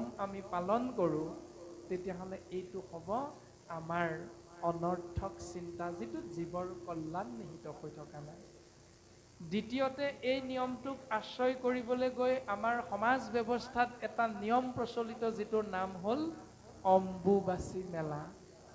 অম্বুবাচী মানে অম্বুবাচী শব্দটোৰ অৰ্থ হ'ল পানী আৰু পৃথিৱী। অম্বু যোগ বাচী সমান পানী আৰু পৃথিৱী, অম্বুবাচী। এই আহাৰ মাহত অম্বুবাচীক হাত লগা বুলি কয়। আহাৰৰ হাত লাগিল, সেই সময়খিনিত পৃথিৱীৰ ৰজস্বলা হয়, তাৰমানে পৃথিৱীৰ উৰ্বৰ শক্তিটো বৃদ্ধি পায়। পৃথিৱীৰ উৰ্বৰতা শক্তিটো বৃদ্ধি পোৱাৰ লগে লগে সেই সময়খিনিত আপুনি মই মনুষ্যই পৃথিৱীত যি পুলি গছৰ ৰুই দিওঁ সেইটো সহজতে সি ডাঙৰ দীঘল হৈ যায়, লহপহকৈ বাঢ়ি আহে। প্ৰমাণটো মৰাক আপুনি মই জীয়া কৰি থকা নাইনে? প্ৰথমে আপুনি মই জীয়ালো, কি ধান সিঁচি দিলোঁ, সি কঠীয়ালৈ ৰূপান্তৰিত হ'ল। কঠীয়ালৈ ৰূপান্তৰিত হোৱাৰ পাছত কঠীয়া আমি তুলিলোঁ, মুঠি মুঠি কৰি এফেৰ দুফেৰ কৰি আমি কঠীয়াবিলাক টঙাল বা উলুৱে বান্ধিলোঁ। বান্ধি আমি কঠীয়াবিলাক পালি কৰিলোঁ, এসপ্তাহমান আমি পানীত এদিন তিয়াই থৈ আকৌ তুলি থলোঁ। মানে কঠীয়াখিনি প্ৰথমে যি আছিল জীয়াখিনিক আমি মাৰি পেলালোঁ, মাৰি লৈ আকৌ পৃথিৱীত আমি গোজ মাৰি দিলোঁ, মৰাক পুনৰ আমি জীয়াই তুলিলোঁ। সেই ব্যৱস্থাটোৰ কথা কোৱা হৈছে যে সেই সময়ত পৃথিৱীৰ উৰ্বৰতা শক্তিটো বৃদ্ধি পায় কাৰণে সেই কঠীয়া গোজ পৃথিৱীত গোজ মাৰি দিয়াৰ লগে লগে তাৰ পৰা আপুনি মই সুন্দৰ সোণ গুটি লাভ কৰিব পাৰোঁ। এইটো হ'ল শাস্ত্ৰসন্মত ব্যৱস্থা অম্বুবাচী। কিন্তু তাৰ কাৰণে আকৌ এইটো নাই কোৱা যে তোমালোকে একদেৱ এক সেৱা আশ্ৰয় কৰি নামঘৰ মণিকূটৰ দুৱাৰখন বন্ধ কৰিবা, 3 দিন 3 ৰাতি চাকি বন্তি তোমালোকে নজ্বলাবা বুলি এই কাৰণেই নাই কোৱা, ভকতি নভৈলে ভূমি যাইবে ৰসাতল। যদি আমি ভক্তিক আশ্ৰয় নকৰোঁ তেতিয়াহ'লে আমাৰ সমাজত, আমাৰ গৃহত, জীৱৰ মাজত অকল্যাণ হ'ব, ই কল্যাণ নহয়। যিমানে যিমানে ভক্তি আশ্ৰয় কৰিম সিমানে সিমানে জীৱৰ কল্যাণ সাধন হ'ব, শাস্ত্ৰই সিদ্ধান্ত দিছে। এতিয়া আমি যদি চিন্তা কৰোঁ যে পৃথিৱী ৰজস্বলা হৈছিল কেতিয়া? সত্য যুগত। আৰু এতিয়া কি যুগ? কলি যুগ। এতিয়া আমি চিন্তা কৰিম যে এগৰাকী মাতৃ পুষ্পিতা হোৱাৰ লগে লগে বিজ্ঞানসন্মতভাৱে, আমাক শাস্ত্ৰসন্মতভাৱে যদি চিন্তা কৰোঁ, মনুষ্যৰ আয়ু শত বৰ্ষ সংখ্যাত মানুহৰ আয়ুসটো হ'ল কলিযুগত 100 বছৰ। শাস্ত্ৰসন্মত বিজ্ঞানসন্মতে যদি তাক চিন্তা কৰোঁ, এগৰাকী পুষ্পিতা হোৱা কন্যা কিমান বছৰ বয়সলৈকে সন্তান জন্ম দিব পাৰে? স্বাভাৱিকতে 45ৰ পৰা 55 মান বছৰ বয়সলৈকে এগৰাকী মাতৃয়ে গৰ্ভত সন্তান সৃষ্টি কৰিব পৰা শক্তিটো থাকে। তাৰ পাছত কিন্তু সেই শক্তিটো নাইকিয়া হৈ যায়, লুপ্ত হৈ যায়। কোনোবা দিনা ভাবিছোনে বাৰু সেই শক্তিটো কলৈ যায়গৈ? কলৈ যায় বাৰু সেই শক্তিটো? এদিনো আমি ভবা নাই। ঠিক তেনেকৈ সত্য যুগতে ৰজস্বলা হোৱা সেই বসুমতী কলি যুগত সেই শক্তিটো বসুমতীৰ নাই। কৃপালু শ্ৰীমন্ত শংকৰদেৱ গুৰুজনা, বৰহাৰপু মহাপুৰুষ মাধৱ গুৰুজনাই সুন্দৰভাৱে এই সিদ্ধান্তটো দিলে, মিনতি বচন বোলো সৰ্বজন, শুনিবো শাস্ত্ৰৰ মৰ্ম, আপোন কুশল চাবাজে বেতেবে, নেৰিবা যুগ ধৰ্ম। মাধৱ গুৰুজনাই লাঠি এডাল লৈ দাবী ধমকি দি কাকো নাই কোৱা যে তোমালোকে এইটো নিয়ম পালন কৰা, কাকো নাই কোৱা। ইমান সুন্দৰভাৱে মাধৱ গুৰুজনাই মিনতি পূৰ্বক, শংকৰ গুৰুজনাই জাতি ধৰ্ম বৰ্ণ ভাষা নিৰ্বিশেষে শিক্ষিত অশিক্ষিত, গাঁৱলীয়া নগৰীয়া, উচ্চ নীচ, ধনী দুখীয়া, আবাল বৃদ্ধ বনিতা সমস্তৰ কাৰণে সুন্দৰভাৱে দৰ্শন দি থৈ গৈছে। তাত মাধৱ গুৰুজনাই সহযোগিতা আগবঢ়াইছে। মিনতি পূৰ্বক সবিনয় নিবেদন। আমিও বিদ্যালয়ত প্ৰত্যেকে দৰখাস্ত লিখিছিলোঁ বিনীত সন্মানপূৰ্বক নিবেদন, মহোদয়, আমি জনাব বিচাৰোঁ যে আমুক তাৰিখত আমাৰ মাতৃ বা আমাৰ বাইদেউৰ বিয়া হোৱাৰ বাবে, মাতৃ পৰলোকগামী হোৱাৰ বাবে আপোনাৰ বিদ্যালয়ত আমি উপস্থিত থাকিব নোৱাৰিলোঁ। যে আপোনাৰ একান্ত বিশ্বাসী আমুক গগৈ, আমুক শইকীয়া নামটো আমি ছাত্ৰ হিচাপে লিখি দিওঁ। যে দয়ালু কৃপালু মহোদয়ে সেই দিনটোৰ বাবে আমাক ছুটি মঞ্জুৰ কৰিব বুলি আমি সেৱা নিবেদন কৰিলোঁ। আমি দৰখাস্ত বিদ্যালয়ত লিখিছিলোঁ ছাত্ৰ ছাত্ৰী হৈ থাকোঁতে। আৰু সেই একেখনি দৰখাস্তকে মাধৱ গুৰুজনাই কৈছে যে মিনতিপূৰ্বক সবিনয় নিবেদন, সেই জীৱ ব্ৰহ্ম মনুষ্য নামৰ জীৱ, তোমালোকে শুনাচোন। প্ৰশ্নটো হৈ গ'ল, কেতিয়া শুনিম? কেলে শুনিম? নুশুনো। উত্তৰটো দিছে শাস্ত্ৰই, আপোন কুশল, যেতিয়া তুমি নিজৰ কুশল বিচাৰিবা, যেতিয়া তোমাৰ সহধৰ্মিনীৰ কুশল বিচাৰিবা, যেতিয়া তোমাৰ সন্তানটোৰ কুশল বিচাৰিবা, কলৈ যাবা? ডাক্তৰৰ ওচৰলৈ যাবা। কলৈ যাবা? তুমি বেজৰ ওচৰলৈ যাবা। কলৈ যাবা? তুমি বিধানীৰ ওচৰলৈ যাবা। যদি বিধানীয়ে কয় আগলি কলপাতত পূবফালে মূৰ কৰি চালনী এখন মূৰত দি ল'বা, আৰু আইগৰাকীয়ে মই কাটি দিয়া পানীকণ মূৰত ঢালি দিব। যদি এটা বিধান দিয়ে, সেইটো নকৰে নে কৰে বাৰু? আমি কৰোঁ নে নকৰোঁ? সেইটো স্বাভাৱিকতে কৰোঁ। কিয় কৰোঁ?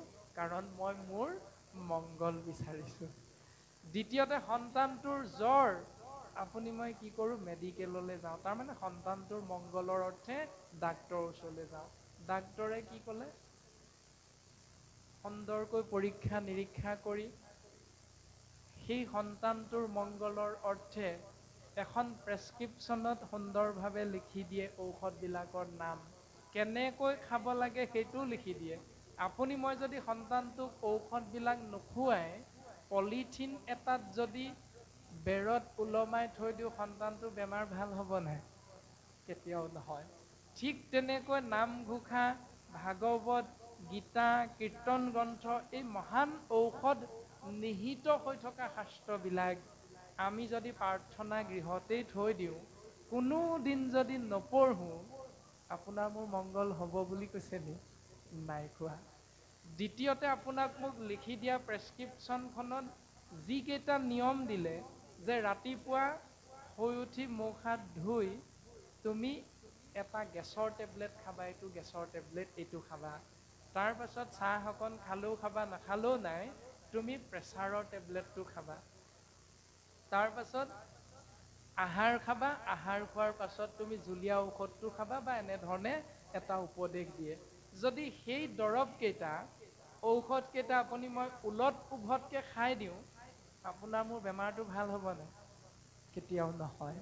ঠিক তেনেকৈ মাধৱ গুৰুজনাই ক'লে মিনতিপূৰ্বক সবিনয় নিবেদন, যেতিয়াই তেতিয়াই বাৰু শুনিব নালাগে তোমালোকে, এই তেতিয়া শুনিলেও হ'ব। কেতিয়া? আপোন কুশল চাবা যেবে তেবে। যেতিয়াই তুমি নিজৰ মংগল হওক বুলি ভাবিবা, তেতিয়া কিন্তু পাহৰি নাযাবা। নেৰিবাহা যুগ ধৰ্ম, যুগ মানে সময়। সময়ে যিটো কৰ্ম কৰিবলৈ কৈছে, এইটো কিন্তু সেই সময়ত পাহৰি নাযাবা, যেতিয়া মংগল বিচাৰিবা। যদি মংগল নাই বিচৰা, সেইবিলাক পাহৰি থাকিলেও শাস্ত্ৰই আমাক গালি নাই পৰা। মাধৱদেৱ শংকৰ গুৰুজনে আমাক লাঠি এডাল লৈ দাবী ধমকি মাৰিম বুলি আমাক নাই কোৱা। সিদ্ধান্ত দিলে, উপদেশটো দিলে, সত্য যুগে ধ্যান, ত্ৰেতা যুগে যজ্ঞ, দাপৰত পূজা। হয়, সত্য যুগত ধ্যান কৰ্মক ধৰ্ম হিচাপে আশ্ৰয় কৰি জীৱ ঈশ্বৰৰ কৃপা লাভ কৰিছিল। ত্ৰেতা যুগত যজ্ঞ কৰি মনুষ্য নামৰ জীৱই ঈশ্বৰ পুৰুষৰ কৃপা পাইছিল, মংগল হৈছিল। দাপৰত পূজা কৰি, সত্যত ধ্যান, ত্ৰেতাত যজ্ঞ, দাপৰত পূজা, এই তিনিও যুগত তিনিটি কৰ্মক ধৰ্ম হিচাপে আশ্ৰয় কৰি জীৱই ঈশ্বৰৰ কৃপা লাভ কৰি মংগল হ'ব পাৰিছিল।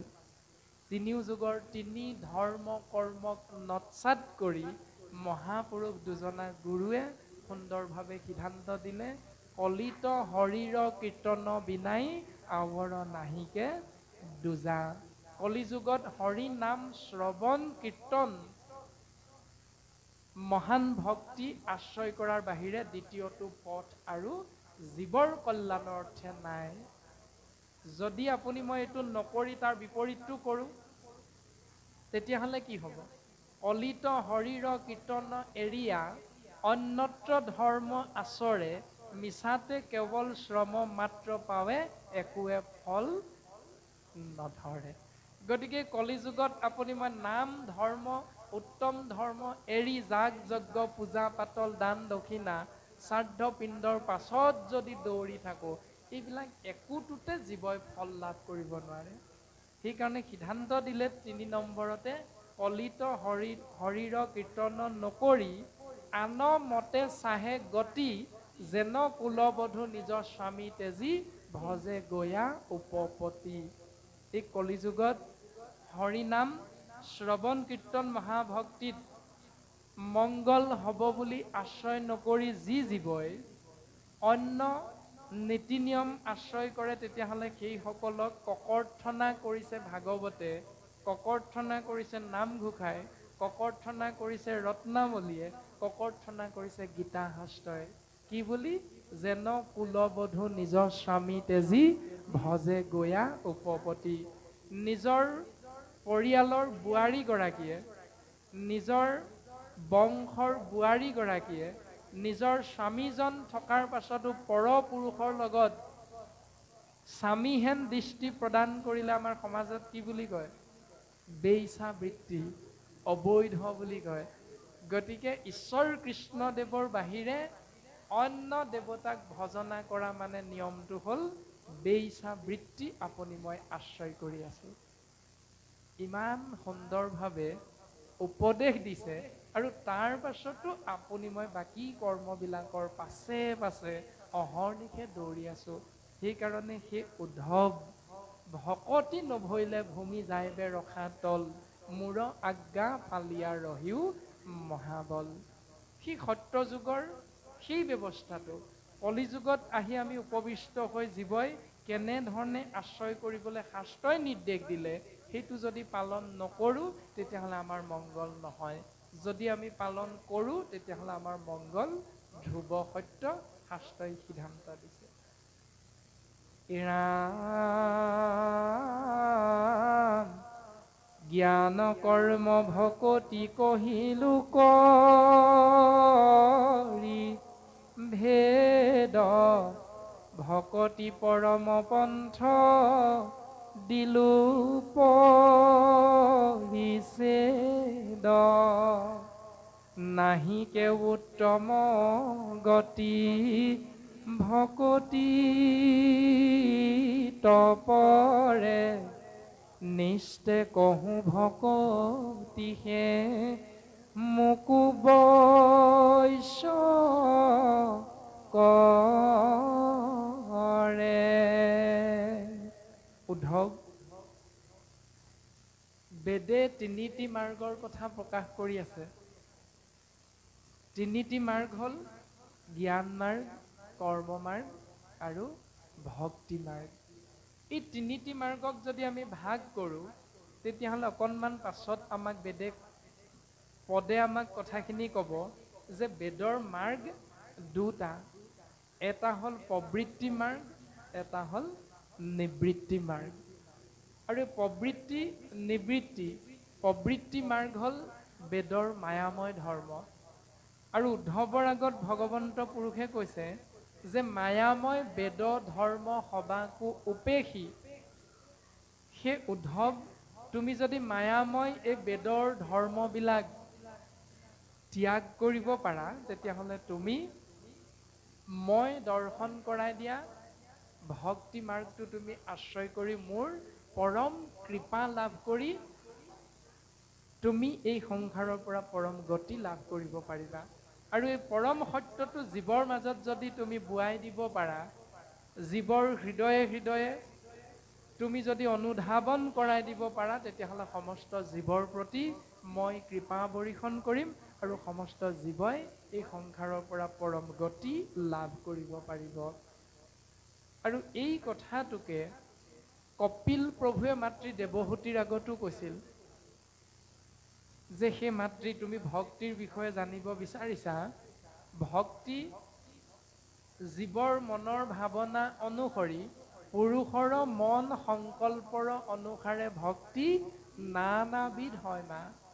কাৰণ আমি সমস্ত জনা ভগৱন্ত পুৰুষৰ সত ৰজ তম এই তিনি গুণত আমি সমস্ত জনা আবদ্ধ হৈ আছো। সেইকাৰণে তিনি গুণ সত ৰজ তম আবদ্ধ হৈ থকাৰ কাৰণে, গুণৰ মাজত থকাৰ কাৰণে আমি গুণৰ ইচ্ছায়ে বুজে যাৰ যেন মতি। আমি প্ৰত্যেকে নিজৰ সেই গুণৰ প্ৰাধান্যতা অনুসৰি কথাখিনি বুজিবলৈ চেষ্টা কৰোঁ বা বুজি লওঁ। সেই মা ভক্তি বহুবিধ নহয়। কপিল প্ৰভুৱে মাতৃ দেৱহূতিৰ আগত সৰ্বপ্ৰথম ক'লে যে পুৰুষৰ জীৱৰ মনৰ সংকল্প অনুসৰি ভক্তি বহুবিধ। কিমান বহুবিধ? এটা সংখ্যা দিলে ৮১ বিধ। কিন্তু প্ৰকৃততে ভক্তি হ'ল এবিধ। সেই এবিধ ভক্তিৰ নাম কি? নিৰ্গুণ ভক্তি। আৰু এই নিৰ্গুণ ভক্তিৰ বিপৰীতে মাতৃ দেৱহূতিয়ে ইমান দিনে কি বুজি আছিল? ৮১ বিধ ভক্তি সগুণ ভক্তিৰ নামহে ইতিমধ্যে তেৰাই অলপ অচৰপ বুজিব পাৰিছিল। আৰু মাতৃ দেৱহূতিৰ আগত কপিল প্ৰভুৱে চূড়ান্ত সিদ্ধান্ত দিলে যে মা ভক্তি বহুবিধ নহয়, ভক্তি হ'ল এবিধ, যাৰ নাম হ'ল নিৰ্গুণ ভক্তি। এতিয়া বেদৰ দুটি মাৰ্গ, প্ৰবৃত্তি আৰু নিবৃত্তি। প্ৰবৃত্তি যোগ আগম পন্থা যোগ সকাম কৰ্ম যোগ। ইতিমধ্যে পদে কৈ দিলে জ্ঞান কৰ্ম ভকতি কহিলো কৰি ভেদ, অৰ্থাৎ জ্ঞান কৰ্ম জ্ঞান মাৰ্গ যোগ কৰ্ম মাৰ্গ সমান প্ৰবৃত্তি মাৰ্গ বুলি কৈছে। যাগ যজ্ঞ পূজা পাতল দান দক্ষিণা শ্ৰাদ্ধ পিণ্ড হোম আদি আদিবিলাক। তাৰ বিপৰীতে নিবৃত্তি বেদৰ মাৰ্গ। আৰু ইটো প্ৰবৃত্তি হ'ল মায়াময় বেদৰ ধৰ্ম। নিবৃত্তি হ'ল নিগম পন্থা নিষ্কাম ভক্তি নিৰ্গুণ সমান নাম। সেই উদ্ধৱ, তোমাক মই সিদ্ধান্ত দিলো, নাহিকে উত্তম গতি ভকতিত পৰে, নিষ্টে কহো ভকতিতে মোক অৱশ্য কৰে। গতিকে মই ভক্তিৰ মাজতহে নিহিত হৈ থাকোঁ। আৰু সেই ভক্তিৰ নাম হ'ল নিৰ্গুণ ভক্তি। মাধৱ গুৰুজনাই সুন্দৰভাৱে এজোকা ঘোষাৰ জৰিয়তে সিদ্ধান্ত দিলে, হে কৃষ্ণ তুমি মাত্ৰ চৈতন্য স্বৰূপ নিত্য সত্য শুদ্ধ জ্ঞান সন্দিত আৱৰজতে কৈতো তোমাৰ বিনোদ ৰূপ চৰাচৰ মায়াৰে কল্পিত তজু গুণ নাম হৰি কেৱল নিৰ্গুণ মাত্ৰ আৱৰ সমস্ত গুণময় এতেক জানিয়া হৰি তোমাৰ নামক মাত্ৰ কৰিলোহো সাৰ কৃপাময়। সেই প্ৰভু কৃপাময় কৃষ্ণ তোমাৰ নামহে যিহেতু নিৰ্গুণ বুলি বেদে কৈছে, শাস্ত্ৰই কৈছে। এতিয়া শাস্ত্ৰই কৈছে বুলি আমি কিয় কোৱা হ'ল? কাৰণ আমি সকলোৱে বুজি পাওঁ মাধৱ গুৰুজনাই সিদ্ধান্ত দিছে সমস্ত বেদান্ত সাৰ মহাভাগৱত শাস্ত্ৰ। ইহাৰ অমৃত ৰস পায় পৰম সন্তোষে পান কৰিলে যিজনে তাৰ অন্যত্ৰ ৰসত ৰতি নাই। সমস্ত বেদান্তৰ সাৰ হ'ল মহাভাগৱত। সেইকাৰণে আমি কোৱা হৈছে বেদে কৈছে মানে শাস্ত্ৰই কৈছে যে কেৱল ঈশ্বৰ কৃষ্ণদেৱৰ নামহে নিৰ্গুণ। এজন ভক্তই শিৱৰাত্ৰিৰ দিনা শিৱ বাবাৰ ওচৰত গৈ চাকি বন্তি ধূপ ধূনা জ্বলাই মংগল বিচাৰি সেই পন্থাটো অৱলম্বন কৰি লানি পাতি খোজকাঢ়ি গৈ আছে। ইমানেই ভক্তৰ ভিৰ, তেওঁ শিৱ বাবাৰ ওচৰ পাইগৈ মানে সন্ধিয়া হৈ আহিছে। তেওঁ লাহে লাহে এখোজ দুখোজকৈ গৈ অকণমান সময় খোজকাঢ়ি গ'লেই শিৱ বাবাক দৰ্শন পায়। কিন্তু সেই মুহূৰ্ততে তেৰাই দৰ্শন পালে যি স্থানত উপস্থিত হ'ল, সেই স্থানৰ একেবাৰে কাষতে গণেশ বাবাৰ মূৰ্তি এভাগ দৰ্শন পাই গ'ল। তেওঁ হঠাৎ মনলৈ এটা চিন্তা আহিল যে গণেশটো শিৱৰ পুত্ৰ। তৎক্ষণাৎ তেওঁ চাকি বন্তি ধূপ ধূনা গুৱা পাণ তেল শলিতা সকলো নিয়া সেই সামগ্ৰী নিয়া মোনাটো পলিথিনটো গণেশ বাবাৰ মূৰ্তিটোৰ আগতে থৈ দিলে। থৈ এটা বাক্য মুখেৰে উচ্চাৰণ কৰিছে, ঐ এই বাপেৰক কৈ দিবি মই আহিছিলোঁ বুলি, মই ৰাতিপুৱাই আহিলোঁ। বাপেৰৰ ওচৰত পাওঁগে মানে ইতিমধ্যে সন্ধিয়া হ'ল, মোৰ ঘৰলৈ দেৰি হ'ব, গতিকে তই বাপেৰক কৈ দিবি যে মই আহিছিলোঁ বুলি। এতিয়া মই কোন? মই আহিছিলোঁ বুলি কৈ দিবি, মই বা কোন এতিয়া? আমাৰ হিন্দু ধৰ্মত এইটোৱে হ'ল মনুষ্যৰ অপৰাধমূলক চিন্তাটো। হয় শিৱ ভগৱান আমি মানি লৈছোঁ, ধৰি লৈছোঁ, মানি লৈছোঁ শিৱ ভগৱান। এতেকে শিৱৰ ধৰ্মপত্নী পাৰ্বতীও ভগৱান বুলি শাস্ত্ৰত কৈছে নেকি? নাই কোৱা নহয়। শিৱৰ পুত্ৰ হ'ল কাৰ্তিক আৰু গণেশ।